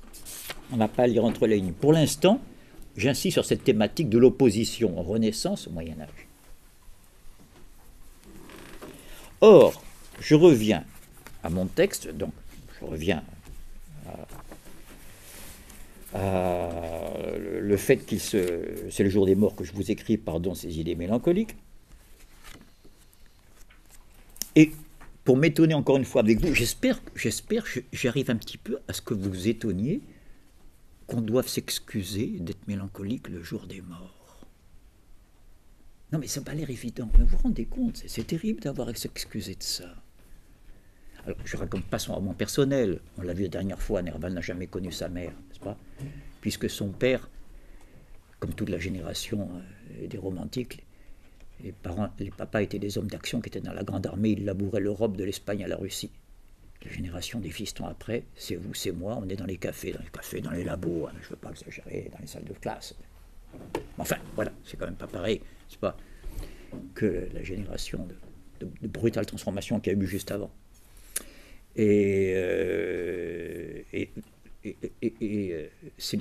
l'histoire de tout le monde, ça, n'est-ce pas, le triangle typien. Mais dans le cas de Nerval, ça n'arrive pas tous les jours quand même que la maman soit à ce point amoureuse de son mari qu'elle abandonne le nouveau-né, qui n'a donc jamais vu sa mère, pratiquement, hein. En tout cas, qui ne l'a jamais vu à une époque où la mémoire s'inscrit, et laisse des traces, elle l'abandonne pour aller suivre son mari pendant les campagnes, et elle n'en est jamais revenue, puisque actuellement encore, n'est-ce pas, elle est enterrée quelque part en Pologne, près de la ville de Glogau, à cause des fièvres qu'elle aurait attrapées en traversant un pont chargé de cadavres près de la Bérésina, etc., etc. Donc voilà, on avait vu que ça explique plein de choses, j'y reviendrai, et on verra que ça ne s'y réduit pas du tout. hein, l'œuvre de Nerval. Mais c'est vrai qu'il y a plein de choses qu'on ne comprend pas, comme par exemple ce tropisme germanique chez Nerval. Chaque fois qu'il franchit le Rhin, il se rapproche de la tombe de la mer. Tenez. Lettre à Georges Bell, un ami. Lettre à Georges Bell, j'ai lettre écrite en voyage. Et vous allez voir la triade, comme la plume qui se déplace sur le papier, les pas de Nerval se déplaçant à pied vers l'Est, vers l'Orient, ou vers l'Allemagne, ou vers le Valois, c'est le nord-est de Paris. Toujours les mêmes directions, dans le sens inverse de la marche du soleil, donc de la marche du temps, que tout ça, c'est le même mouvement, celui de l'écriture, celui du voyage, n'est-ce pas? Je ne peux mieux l'illustrer que par cette lettre qu'il écrit à un ami, vous voyez, c'est pas... qu'il écrit le 1er juin 1954, on est à moins d'un an de sa mort. C'est son dernier grand voyage. Jamais il s'est rapproché aussi près, c'était compliqué d'aller loin à l'époque en Pologne, de la tombe de sa mère, puisqu'il est allé cette fois jusqu'à Leipzig. Mais là, pour l'instant, il n'arrive qu'à Strasbourg. Un prodige. En touchant les bords du Rhin, j'ai retrouvé ma voix et mes moyens. Ma voix avait VOX. Hier soir, j'ai écrit un sonnet dans le trajet de Bade à Strasbourg. Ça fait 4 fois qu'il fait Bade, Strasbourg, Strasbourg, Bade. Vous voyez? C'était quelqu'un l'a dit, c'est pas moi. J'aimerais bien être à l'origine d'une aussi jolie formule. Il était de ceux pour qui les frontières ne sont pas des lignes, mais des espaces. Les bords du Rhin. Donc ça fait 4 ou 5 fois qu'il fait Bade, Bade, c'est juste en face, hein, quand vous êtes à Strasbourg. J'ai écrit un sonnet dans le trajet en train de Bade à Strasbourg, car je reviens de Bade. De l'hôtel du Soleil à l'hôtel de la Fleur. Je ne loge plus au Corbeau, c'était sinistre. Il y a un quartier de Strasbourg, ceux qui connaissent Strasbourg connaissent le quartier du Corbeau, hein, au centre. Il était à l'hôtel là. Bref, il joue un peu sur les mots. Le Corbeau, c'est le ténébreux, le veuf. Hein. Je ne loge plus au Corbeau, c'est sinistre, mais je me sens déjà flamboyé comme un astre, et quelque temps éteint, je me suis rallumé à ce vieux soleil de mes plus beaux jours. Ah, vous voyez, cette lettre carrément illuminante. L'illumination vient du voyage lui-même, et pas du voyage n'importe où, du fait qu'on atteint un bord, une limite, une frontière, un passage. Or, comment sommes-nous arrivés à ce passage que je vous ai lu en tout premier? Ceux qui ne sont pas chasseurs ne comprennent point assez la beauté des paysages d'Ozone. Comment? Ne vous laissez pas faire. Je vous ai dit la dernière fois, j'espère qu'il y en a qui s'en rappellent, de bien regarder comment Nerval, quelle raison il trouve à nous donner pour expliquer qu'on passe de là à là, spatialement, en termes de ce qu'Aristote appelle le déplacement local, le plus simple des mouvements. Pourquoi de Paris on va à Compiègne? Pourquoi de Compiègne on va à Ermenonville? Pourquoi de Francfort Vous voyez, je vous ai demandé de bien regarder les raisons qu'il donne, tout simplement. Alors, justement, je reviens un peu en arrière par rapport à ce passage sur le jour des morts que je vous écris, et c'est la fameuse 4e lettre où il y a ce grand virage, n'est-ce pas? Qui, alors là c'est la page 64. Dans laquelle vous trouvez ceci. Jusque-là, on était dans les bibliothèques. Et on vient d'apprendre que le bouquin ne sortira pas, d'après les dernières enquêtes, avant une vente aux enchères qui n'aura lieu que le 20 novembre. Et comme il écrit ça dans la 2e fin octobre, vous voyez, c'est juste ce qu'il voulait. Hein. On a du temps, il faut bien écrire et faire d'autres choses, parce que les lecteurs attendent leur feuilleton, hein, ils attendent de la copie. Alors qu'est-ce qu'on fait? Eh bien, vous allez voir la réponse. On est à Paris pour l'instant. J'ai eu l'idée d'aller aux archives de France.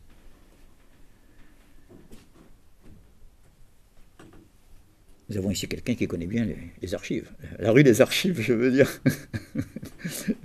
Il s'agit des archives de France qui étaient encore rue des Archives à l'époque. On n'avait pas encore déménagé, comme il y a très peu de temps, en banlieue, parce que maintenant elles sont considérables en volume. J'ai eu l'idée d'aller aux archives de France où l'on m'a communiqué la généalogie authentique des Bucquois. Tant que je n'ai pas trouvé le bouquin, les Bucquois, je me renseigne un peu sur leur famille. Leur nom patronymique est Longueval.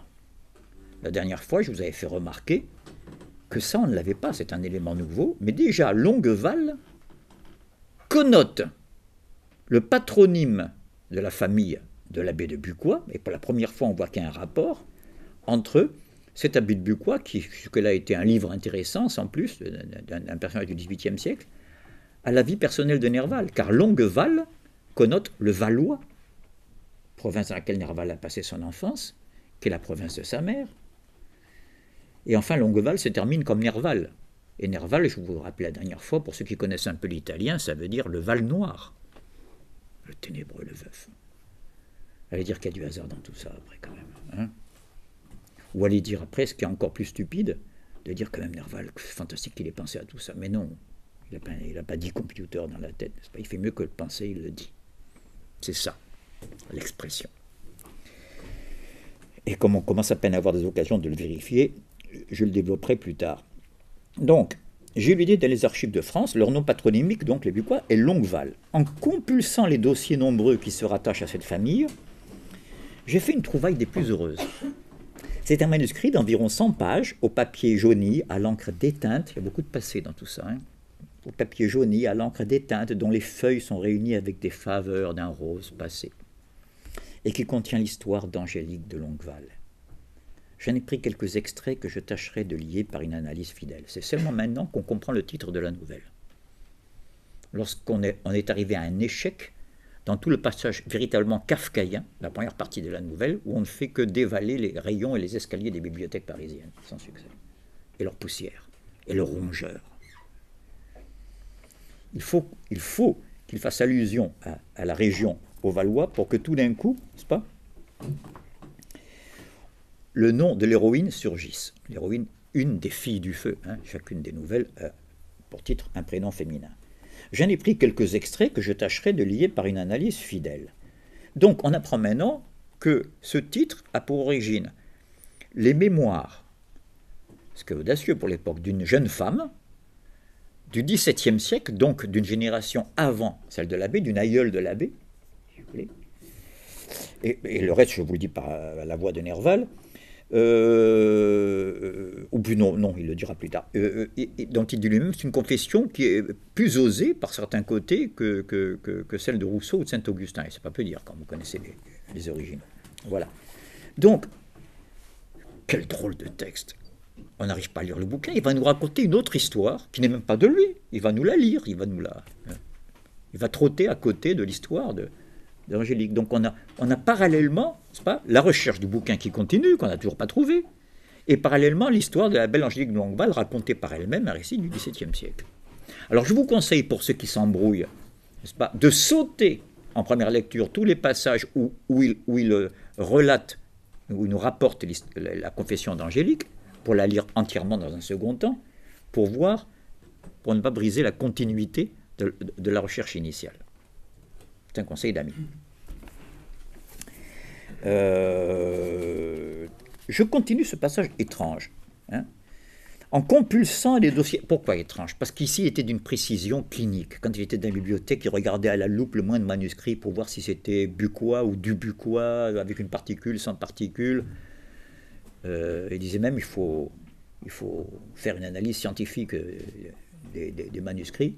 Et là, c'est extraordinairement vague. Il est en train de nous dire les raisons pour lesquelles il va changer de territoire. Regardez comme les raisons sont vagues. En compulsant les dossiers nombreux qui se rattachent à cette famille, j'ai fait une trouvaille, donc c'est dû au hasard des plus heureuses. Ensuite, regardez bien. Une foule de pièces et de renseignements sur les Longueval et les Bucquois, une foule de pièces, m'ont renvoyé à d'autres pièces.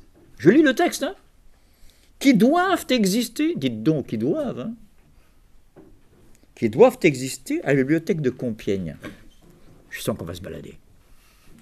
On est à Paris. Si vous avez un peu la topologie des lieux, je le dis pour ceux qui n'est pas familière, quand vous allez de Paris au nord-est à Compiègne, c'est l'ancienne route du Nord, quand il n'y avait pas la 1, hein, vous êtes obligé de passer par sa région à lui. Hein. C'est à mi-chemin. Bien avant Compiègne, vous avez Senlis, Ermenonville, Loisy, les petits hameaux, voilà. Le Valois.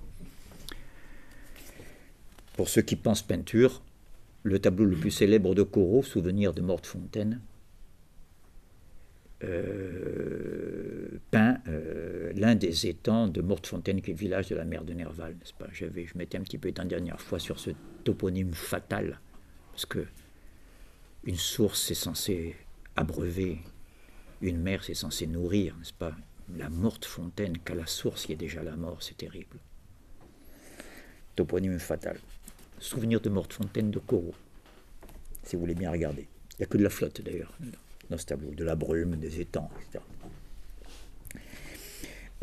Donc vous voyez, je répète cette phrase pour vous montrer à quel point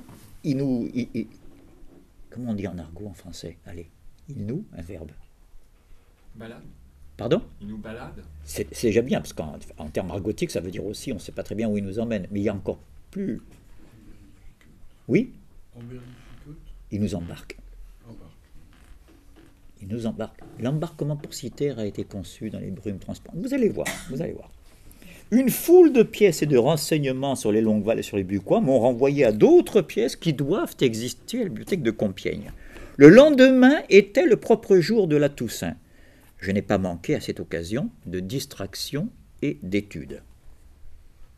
Les bibliothèques sont fermées. Jusqu'au 20 novembre, le livre ne sera pas en vente. Demain, c'est férié. On va se balader, les mecs. Puis c'est la bonne saison pour ça. Pourquoi c'est la bonne saison? Qu'est-ce que quelqu'un peut voir? Pourquoi c'est à l'automne ou jamais qu'il faut aller faire une balade? Parce que c'est la saison de quoi? On vient de le voir. Qu'est-ce qu'elle fait, la végétation, en automne? Hein? Des feuillements. Elle meurt, merci. Colchique dans les prés, vous connaissez ça? Tout le monde aime une chanson, tout le monde aime un peu la mort. Et oui, un peu mélancolique cette chanson, n'est-ce pas? La feuille d'automne emportée par le vent, tourbillon. C'est caduc, cadéré, cadavre. Oui, c'est pas grave. Vous vous rappelez la belle phrase de Sénancourt que je vous avais lue l'année dernière? Le printemps est plus beau dans la nature, mais l'homme a tellement fait que l'automne est plus douce. Il y a une dimension historique dans l'automne et une dimension anthropologique, n'est-ce pas? L'homme est l'animal qui sait qu'il va mourir. Oui, l'automne, c'est la saison. Allez, je le dis en français, vous connaissez l'expression. Allez, finissez-la. Partir, c'est mourir un peu. Puisque nous avons la chance d'avoir des étrangers, et ce qui nous honore parmi nous, et de langue romane, est-ce qu'il y a l'équivalent comme expression qui lie le départ et la mort, n'est-ce pas? Partir. Ah ben voilà. On peut répéter, s'il vous plaît. Partir è un po' morire. Et voilà, partir, c'est mourir un peu, c'est exactement pareil. Et un po' morire. Grazie mille. Et oui, c'est le départ par excellence. Regardez Baudelaire, Chant d'automne, regardez dans les fleurs du mal. Bientôt nous plongerons dans les froides ténèbres. Adieu, vive clarté de nos étés trop courts. J'entends déjà tomber avec des chopes funèbres le bois retentissant sur le pavé des cours. Ben oui, c'était le charbon de bois, il fallait débiter le bois dans les cours.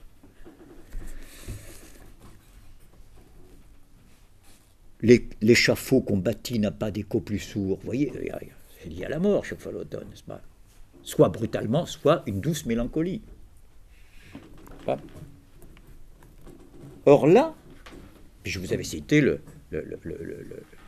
Harmonie du soir de Baudelaire, n'est-ce pas?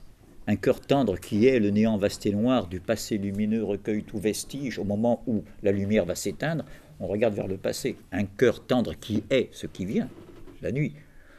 Le néant vaste et noir du passé lumineux recueille tout vestige. Vous voyez que Proust, il n'est pas tombé du ciel. Hein. Le soleil s'est noyé dans son sang qui se fige. Son souvenir en moi vit comme un ostensoir. Voilà. Donc, je suis en train de dire que ce n'est pas un hasard si tout d'un coup, il nous fait partir vers Compiègne, le jour des morts, c'est le moment de la balade, c'est la saison de la balade. Et là, j'en suis à mon thème des 3 unités. Parce que ce texte dont on dit qu'il est décousu, qui décourage tous les lecteurs, qu'on change tout le temps d'intrigue, il est d'une homogénéité fabuleuse. Il répond aux 3 questions fondamentales. Où sommes-nous? Enfin, l'unité de lieu, l'unité de temps, l'unité d'action. N'est-ce pas? Unité de lieu, nous sommes où? Enfin, unité de temps, commençons par là, parce qu'on vient de le voir. Nous sommes le jour des morts. Nous sommes à l'automne, quoi. Nous sommes au déclin de la journée, du crépuscule, de l'année, peu importe. De la végétation, on va voir après, même des bâtiments, on va voir les ruines à Senlis. La voix des filles qui est légèrement voilée, comme celle de ces pays brumeux.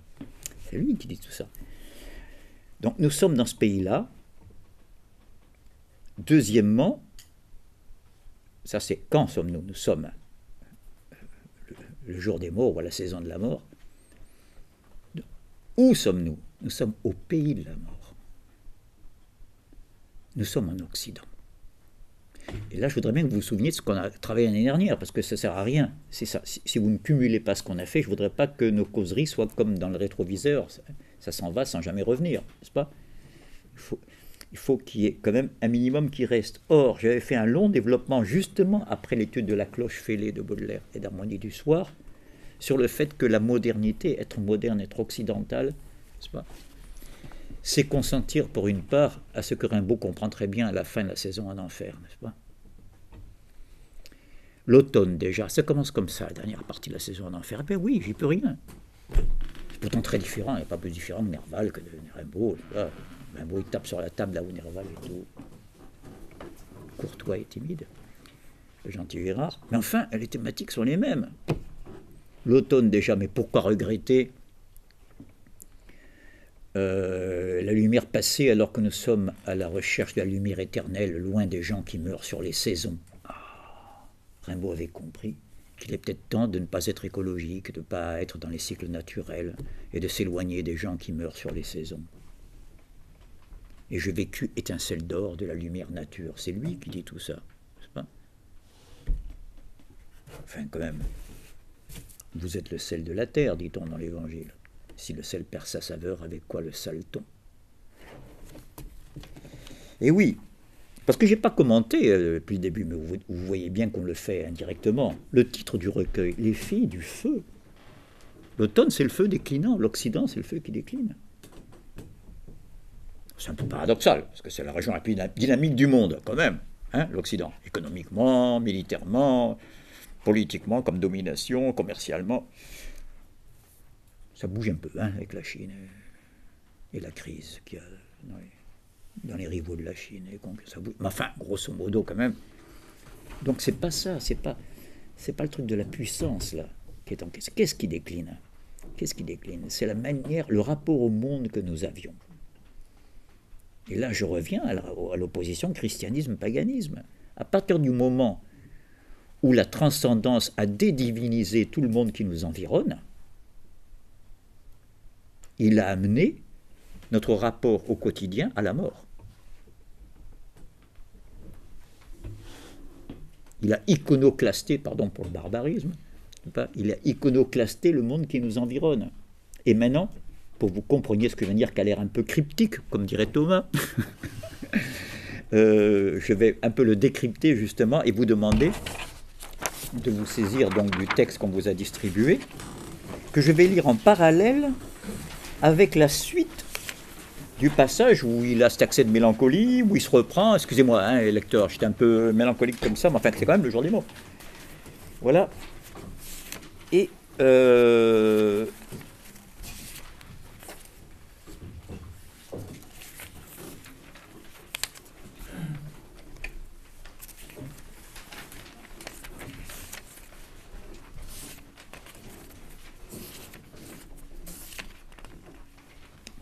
voilà. Je reprends, c'est le jour des morts que je vous écris, n'est-ce pas, ce passage-là, que je vais lire en parallèle, et j'enchaîne sur la suite. C'est le jour des morts que je vous écris, pardon de ces idées mélancoliques, arrivé à Senlis la veille, j'ai passé par les paysages les plus beaux et les plus tristes qu'on puisse voir dans cette saison. Donc je vous rappelle que tout ça est devenu ringard déjà à l'époque où Nerval l'écrit. La teinte rougeâtre des chênes et des trembles sur le vert foncé des gazons, les troncs blancs des bouleaux se détachant au milieu des bruyères et des broussailles, on est très loin du temps des bibliothèques et du persiflage journalistique. Hein. Et surtout la majestueuse longueur de cette route de Flandre. Elle partait de la porte de la Villette, là aujourd'hui, où vous avez encore la rue de Flandre, si vous regardez bien. Parce que c'était la direction pour aller dans les Flandres, tout simplement. Je vous dis à titre anecdotique, mais tout de même, parce que, enfin, ce qu'on raconte là, il n'y a pas de Flandre, la Flandre française, c'est beaucoup plus loin. La géographie humaine, ça bouge. Que si vous allez dans ce coin-là, 40 km de Paris, de Notre-Dame, hein, vous arrivez à une petite colline, un peu après Roissy, oui, c'est pas loin hein, de Paris, qui s'appelle Saint-Witz, une commune, W-I-T-Z. Dites donc, c'est pas un nom de chez nous, ça. Ça sonne flamand. Witz, ça veut dire l'esprit en langue germanique, hein, le mot d'esprit, le mot. Hein. C'est le wit anglais. Hein. Et à 3 km de là, dans une petite dépréciation calcaire, vous avez un village qui s'appelle Vauderland. V-A-U-D-H, ça c'est pas allemand, c'est flamand. D-H-E-R-L-A-N-D, Vauderland. Ça veut dire que par ce plat pays, depuis la Belgique jusqu'aux portes nord de Paris, jusqu'à Roissy, si vous voulez, dans ce qu'on appelle la France stricto sensu, qui est une division de l'Île-de-France, historiquement, il y a eu beaucoup de passages, n'est-ce pas? Je me souviens de grands champs de tulipes qui étaient cultivés pour être vendus sur les fleuristes de Paris, lorsqu'il n'y avait pas encore l'aéroport de Roissy, à l'endroit où il est maintenant. Donc quand Nerval voit un peu du flamand partout, à cause du pays de son enfance, c'est pas tout à fait idiot.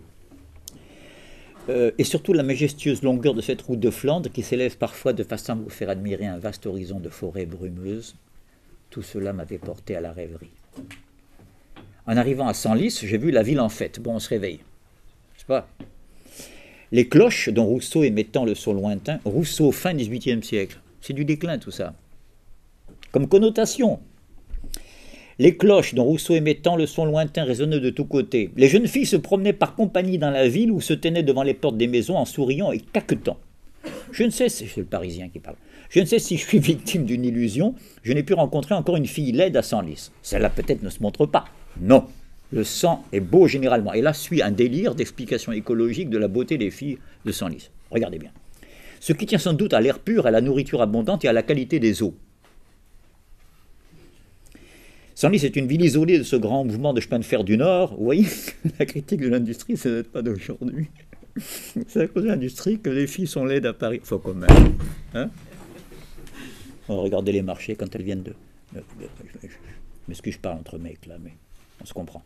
Mais quand elles viennent de la banlieue, celles qui habitent à tout près, là, je sais pas, moi, à Malakoff, et qui, à pied, elles vont à la Pomme d'Or. D'ailleurs, elles passent sous le périph'. La démarche change dès qu'elles sont dans Paris. Je sais pas, il y a un truc magique.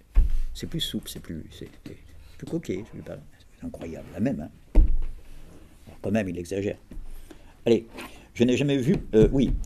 Senlis est une ville isolée du grand mouvement de chemin de fer du Nord qui entraîne les populations vers l'Allemagne. Je n'ai jamais su pourquoi le chemin de fer du Nord passait par nos pays et faisait un coude énorme qui encadre en partie Montmorency, Luzarches, Gonesse et autres localités privées du privilège qui leur auraient assuré un trajet direct. Il est probable que les personnes qui ont institué, et ça c'est pas du délire, qui ont institué ce chemin, auront tenu à le faire passer par leur propriété. C'est les industriels qui ont fait passer le chemin de fer par leurs usines. C'est bien connu. Et c'est pour ça que le pays de Nerval, allez-y, c'est encore maintenant préservé. Vous voyez qu'à Mézières, je suis écolo quand même, hein, pour les bonnes causes. Il est isolé de la Hain et des voies de chemin de fer par toute une série de collines. Et c'est vrai que rien n'y a bougé. Il n'y a pas de contraste plus saisissant que la plaine de France, qui à perte de vue, c'est la betterave et les céréales. Donc c'est pas très beau pour le paysage, même si c'est très riche. Et puis, dès que vous avez franchi la colline de Saint-Witz, vous descendez, vous allez voir ce qu'il appelle parmi les plus belles bergeries du monde. Il est naturel un jour de fête d'aller voir la cathédrale. Elle est fort belle. Pour l'instant, je ne fais pas la comparaison, on y arrive. Elle est fort belle et nouvellement restaurée. C'est une des plus belles de toute la chrétienté. Hein. C'est gothique, fleurie. Elle est fort belle et nouvellement restaurée avec l'écusson semé de fleurs de lys qui représentent les armes de la ville et qu'on a eu soin de replacer sur la porte latérale. L'évêque officiait en personne et la nef était remplie de notabilités châtelaines. Il y a une espèce de remontée du temps. Hein. On est un peu dans l'Ancien Régime. Hein. Les notabilités châtelaines et bourgeoises qui se rencontrent encore, comme dit Nerval, dans cette localité. Et là arrive le chapitre « Les jeunes filles ». Alors là, maintenant, je vous demande de bien écouter, ou bien lire, pour ceux qui ont le texte devant eux, hein, les deux, parce qu'il va falloir se souvenir de chaque détail par rapport au texte d'Aurélia que nous avons sur la feuille libre. En sortant de la cathédrale, j'ai pu admirer, sous un rayon de soleil couchant, les vieilles tours des fortifications romaines, à demi démolies et revêtues de lierre. En passant près du prieuré, je remarquai un groupe de petites filles qui étaient assises sur les marches de la porte. Elles chantaient sous la direction de la plus grande qui, debout devant elles, frappait des mains en réglant la mesure. Voyons, mesdemoiselles, recommençons. Il y a toujours une plus grande qui fait un peu... la grande. Les petites ne vont pas. Je veux entendre cette petite-là qui est à gauche, la première sur la seconde marche. Allons, chante toute seule. Là, on passe du chœur, n'est-ce pas, au soliste. Vous imaginez la petite fille toute timide, elle doit chanter toute seule. Et la petite se met à chanter avec une voix faible, mais bien timbrée. Une voix faible. Les canards dans la rivière, etc. Encore un air avec lequel j'ai été bercé. Les souvenirs d'enfance se ravivent quand on a atteint la moitié de la vie. C'est comme un manuscrit palimpseste dont on fait reparaître les lignes par des procédés chimiques. Les petites filles reprirent ensemble une autre chanson, encore un souvenir. Trois filles de dans un pré, mon cœur vole, mon cœur vole, mon cœur vole à votre gré. C'est les rats d'enfants, dit un brave paysan qui s'était arrêté près de moi à les écouter. Mais vous êtes trop gentils, il faut danser à présent. Les petites filles se levèrent de l'escalier et dansèrent une danse singulière qui m'a rappelé celle des filles grecques dans les îles. Un mélange des lieux. Elles se mettent toutes comme... Il a vu les filles grecques dans les îles quand il a fait le voyage en Orient. Elles se mettent toutes, comme on dit chez nous, à la queue leu-leu, puis un jeune garçon prend les mains de la première et la conduit en reculant pendant que les autres se tiennent le bras que chacune saisit derrière sa compagne. Cela forme comme un serpent qui se meut d'abord en spirale et ensuite en cercle et qui se resserre de plus en plus autour de l'auditeur. C'est le narrateur, l'auditeur, là. Obligé d'écouter le chant et quand la ronde se resserre, d'embrasser les pauvres enfants qui font cette gracieuseté à l'étranger qui passe. Je ne commente pas, je vous ai dit que je n'aimais pas l'interprétation, je voudrais faire de l'analyse. On passe à Aurélia. Alors là, aucun rapport, on change de genre complet, on n'est pas dans la littérature de voyage, dans la chronique. Même si on a vu que ça se teintait de subjectivité là dans les dernières lignes, mais là on est carrément, le médecin de Nerval, très en avance sur son temps, avait dit si ça peut vous soulager de transcrire vos rêves sur du papier, ben faites-le. Et c'est à lui qu'on doit Aurélia, hein, quand même, dont on a trouvé le manuscrit inachevé dans le manteau du pauvre Gérard, rue de la Vieille Lanterne, par le soir du 25 janvier 1855, quand il gelait à Pierre Fendre et qu'un hospice de nuit venait de lui refuser d'ouvrir la porte. Donc voici ce rêve. Un rêve que je fis encore me confirma dans cette pensée. Je me trouvais tout à coup dans une salle qui faisait partie de la demeure de mon aïeul. Il vient de parler d'un oncle maternel, frère de la mère. Je me trouvais tout à coup dans une salle qui faisait partie de la demeure de mon aïeul. Elle semblait s'être agrandie seulement. Les vieux meubles luisaient d'un poli merveilleux. Les tapis et les rideaux étaient comme remis à neuf. Un jour 3 fois plus brillant que le jour naturel arrivait par la croisée et par la porte. Et il y avait dans l'air une fraîcheur et un parfum des premières matinées tièdes, des premières matinées, du printemps. Pourquoi j'ai rajouté tiède. Est-ce que quelqu'un ne remarque pas quelque chose avant qu'on fasse l'analyse ensemble, dans la comparaison des deux textes? Des jeunes filles, en sortant, j'ai pu admirer sous un rayon de soleil couchant les vieilles tours des fortifications romaines à demi démolies et revêtues de lierre. Déjà, quelle saison sommes-nous dans Angélique? Récapitulons, nous sommes dans quelle saison? C'est le jour des morts que je vous écris, merci. Nous sommes en automne, donc le déclin de l'année. Ça, c'est pas de l'interprétation, c'est pas de la connotation, c'est de la dénotation, c'est ça veut dire l'automne. J'ai pu admirer sous un rayon de soleil couchant, je n'interprète pas. C'est pas la lumière vive, c'est pas le midi grec, ou le coup de Mistral sur Aix-en-Provence. Et oui, pour dissiper les brumes des impressionnistes, il a fallu, pour les post-impressionnistes, que l'un se taille à Aix, Cézanne, l'autre en Arles, Van Gogh, et le troisième même jusqu'à Tahiti, pour trouver de la lumière vive, du rouge sur du vert, ou du jaune sur du bleu, et non pas Nerval. Les brumes obstinées. Voilà. Là, on est quelle saison? Le mot est dans le texte, n'est-ce pas? Et il y avait dans l'air une fraîcheur et un parfum de première matinée du printemps. Quant à la lumière, n'est-ce pas? Un jour 3 fois plus brillant que le jour naturel, j'invente rien. Un jour 3 fois plus brillant que le jour naturel. Et quant aux tapis et aux rideaux, ils sont comme remis à neuf. Un jour 3 fois plus brillant que le jour naturel arrivait par la croisée. Autrement dit, les scientifiques vont me corriger si je me trompe, mais vous prenez le premier texte, vous le multipliez par -1, vous avez le second. Je m'y plaisant, mis très sérieux. C'est exactement le texte précédent mis devant un miroir, tout est inversé. Vous prenez les mêmes éléments, dans les deux textes, vous avez des personnages, des bâtiments, sauf que dans Angélique, les bâtiments, les tours romaines sont en ruine, et là, la salle semblait s'être agrandie seulement, c'est bien ce qu'il dit.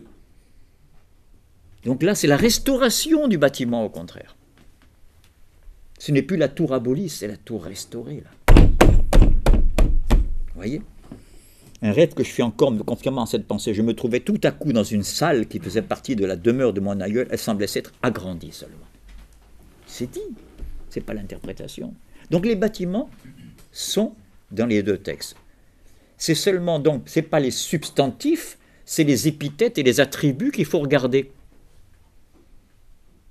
La lumière est dans les deux, mais il y a une lumière déclinante dans l'un, n'est-ce pas, et 3 fois plus brillante que le jour naturel dans l'autre, vive dans l'autre. Donc faites un tableau à double entrée.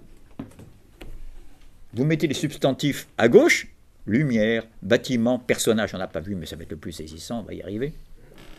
Pas. Végétaux caducs, on va voir tout à l'heure que ça croule sous les végétaux, le jardin près de la salle où il est. Bon. Et personnages. Et après, vous mettez sur en horizontal, en haut, pour chapeauter, vous mettez Angélique, Aurélia.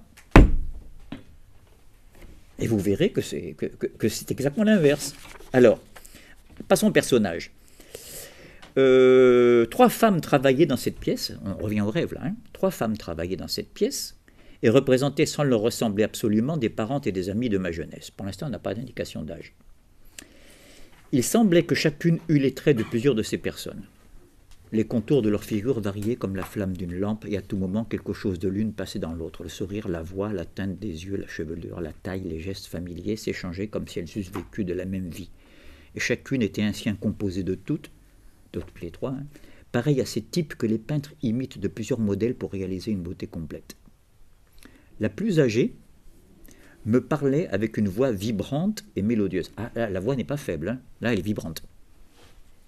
On n'avait pas la voix. Voilà encore un substantif. Je fais juste une petite parenthèse, uniquement pour la voix. S'il y a un thème qui revient, peut-être le plus récurrent chez Nerval, dans quelque contexte que ce soit, qu'il soit dans Paris, qu'il soit en Allemagne, qu'il soit dans l'asile psychiatrique ou partout, dès qu'il entend chanter une voix féminine, et d'une certaine manière, à savoir une voix encore fraîche, comme il dit, c'est-à-dire qui n'a pas été gâtée par les leçons du conservatoire, qui ne chante pas encore les trucs à la mode, voilà, vous voyez ce que je veux dire, une voix spontanée, disons, d'accord, Nerval est littéralement happé, fasciné. Il est la proie du signifiant, on dira plus tard, n'est-ce pas? Vous voyez, même dans son poème le plus célèbre, j'ai rêvé dans la grotte où nage la sirène, n'est-ce pas?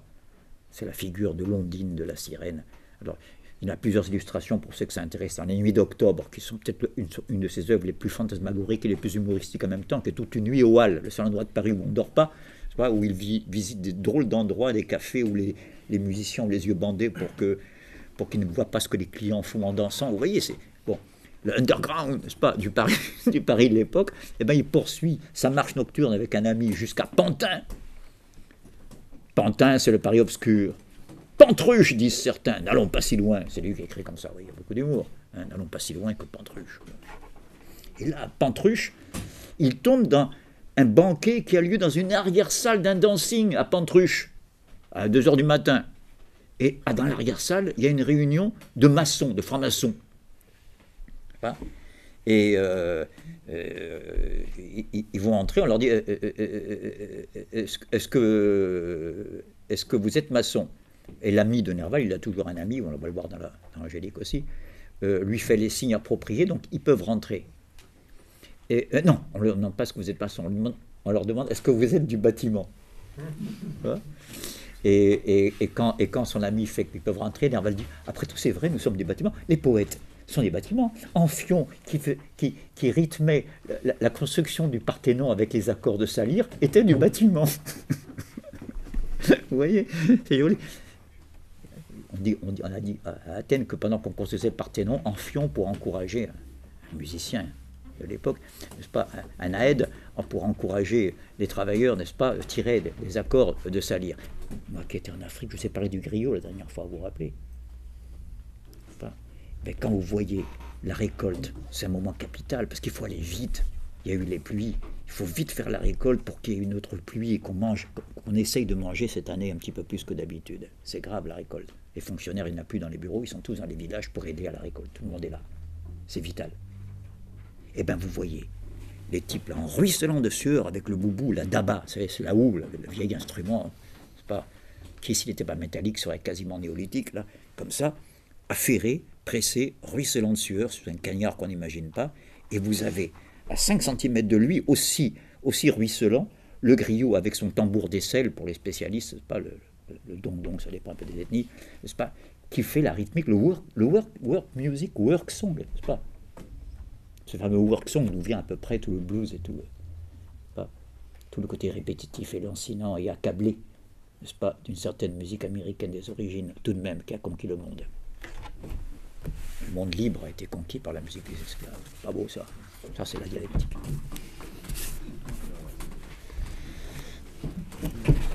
Alors, bien. Donc, vous voyez, la voix féminine est bien sûr, je vais garder le meilleur pour la fin, le passage le plus célèbre pour ceux qui ont lu Sylvie, l'œuvre la plus lue de Nerval, n'est-ce pas, le fameux chant d'Adrienne. Ce souvenir d'enfance, des petites contes, des rondes enfantines, préadolescentes. J'étais le seul garçon dans cette ronde. Le souvenir à demi rêvé fait bien les choses, n'est-ce pas? Le souvenir a liquidé tous les autres garçons, je suis le seul. J'étais le seul garçon dans cette ronde où j'avais amené ma compagne, toute jeune encore, Sylvie, une petite fille du hameau voisin, si vive, si fraîche, avec ses yeux noirs, son profil régulier, son teint légèrement hâlé. Bref, la brune, la paysanne, celle qui incarne la vie. À peine avais-je remarqué dans la ronde où nous dansions une blonde grande et belle qu'on appelait Adrienne. Tout d'un coup, suivant les règles de la danse, Adrienne se trouva seule placée à côté de moi. Vous savez, c'est ces danses où il y a des règles, les danses comme ça. C'est le mystère de l'enfance dans lesquels on n'entre pas.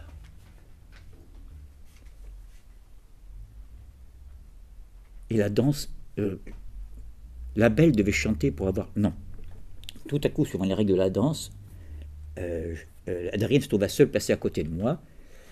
Et la ronde et le chœur tournaient plus vivement que jamais. Vous voyez, ça se colore de fantastique. Et la belle devait chanter pour avoir le droit de rentrer dans la danse. On y arrive.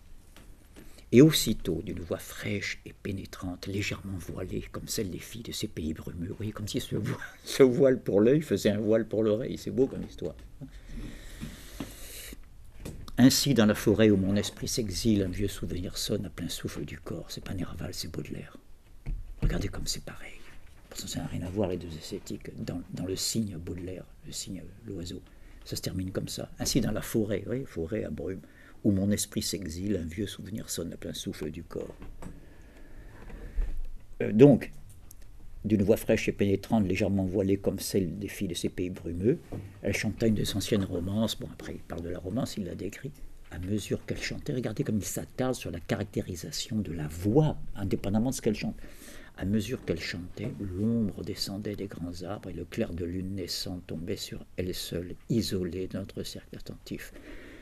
Chaque stance se terminait par ces trilles chevrotantes que font valoir si bien les voix jeunes quand elles imitent par un frisson modulé la voix tremblante des aïeuls. Mais dites-on, c'est de l'analyse de conservatoire, ça. Chaque stance se termine par un frisson, par ces trilles chevrotantes que font valoir si bien les voix jeunes quand elles imitent par un frisson modulé la voix tremblante des aïeuls. Vous voyez à quel point Nerval est sensible à la voix. Il y en a plein d'autres exemples. Mais là, donc, je constate que la voix de la petite fille, elle est voilée à Senlis un jour d'automne et au coucher du soleil devant des bâtiments en ruine. Vous commencez à deviner où je vais en arriver philosophiquement. C'est que le réel compte pas beaucoup dans tout ça. Il y a une vérité profonde du texte, mais la vérité n'est pas la réalité. On va mieux comprendre la disjonction des deux termes. Oui. Dis-moi ça. D'accord. Alors, je termine quand même. Les personnages. La plus âgée me parlait avec une voix vibrante et mélodieuse que je reconnaissais pour l'avoir entendue dans l'enfance, et je ne sais ce qu'elle me disait, qui me frappait par sa profonde justesse. Mais elle attira ma pensée sur moi-même, et je me vis vêtu d'un petit habit brun de forme ancienne, entièrement tissé à l'aiguille de fils ténus comme ceux des toiles d'araignée. Bref, on vient de l'habiller. Bon. Il était coquet, gracieux, il parle de son habit, et imprégné de douces odeurs. Je me sentais tout rajeuni et tout pimpant dans ce vêtement qui sortait de leurs doigts de fée. Je les remerciais en rougissant, comme si je n'eusse été qu'un petit enfant devant de grandes et belles dames. J'arrête là. On verra la suite la prochaine fois, mais ça me suffit, parce que qu'est-ce qu'on est en train de voir? Vous avez remarqué? Il y avait un adulte au milieu des petites filles. Maintenant, il y a un gamin, presque un bébé. C'est pas loin des langes, hein, l'habit qu'il décrit, si vous regardez bien. Coquet, imprégné de douces odeurs. tissés par leurs doigts de fée. Et là, il y a un infance pratiquement devant, comme il dit, de grandes et belles dames. Tout s'est inversé. Ce qui prouve bien que le rapport à Senlis, revenant à Senlis, on ne peut pas dire ça c'était le rêve, donc c'est normal, c'est de l'imaginaire, etc. Alors qu'à Senlis, c'est du réel, il y a bien à Senlis des tours romaines, indéniablement. Il y a bien à Senlis une cathédrale, indéniablement. Mais vraiment, rien n'interdit dans le réel véritable, n'est-ce pas, qu'une fille chante avec une voix tonitruante au coucher du soleil devant la cathédrale de Senlis. Ou bien qu'il y était à midi et non pas qu'il soit arrivé à midi, n'est-ce pas, qu'il ait vu les filles chanter à midi ou le matin et non pas au coucher du soleil. Le fait que ce soit superposé montre que c'est du même ordre de l'imaginaire, le décor qu'il a autour de lui. Ça a changé de signe, mais c'est exactement la même procédure. Nous sommes à l'intérieur d'un texte, nous ne sommes pas dans le réel. C'est là où je voulais en arriver.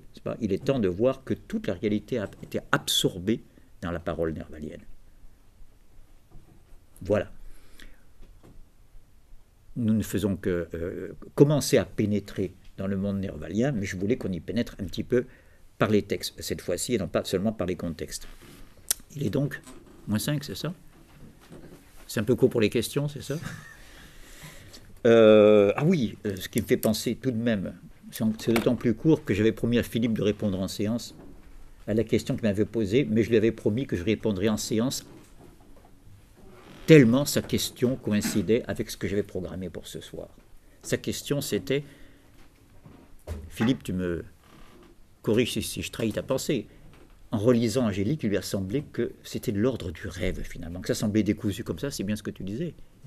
Hein, que c'était un peu comme les flashs de différents rêves qu'il essayait de recomposer. Ben, nous venons de voir que tu avais parfaitement raison. Tu n'avais pas fait cette lecture comparée. Et tu t'aperçois que ça obéit exactement la même logique qu'un rêve rapporté qui est dans Aurélia.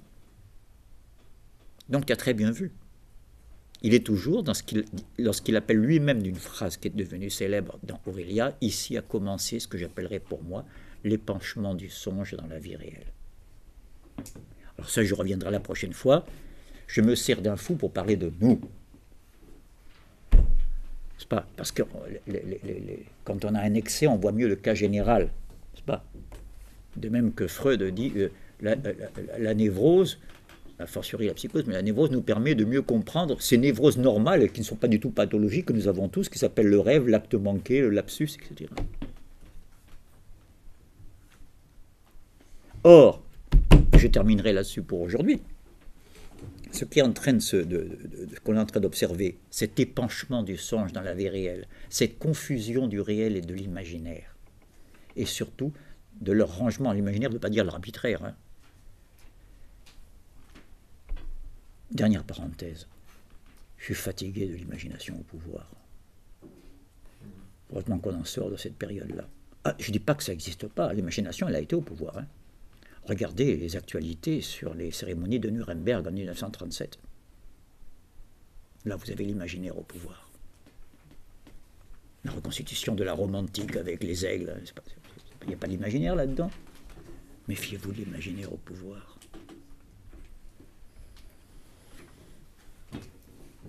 Non, je ne parle pas de cette imagination-là.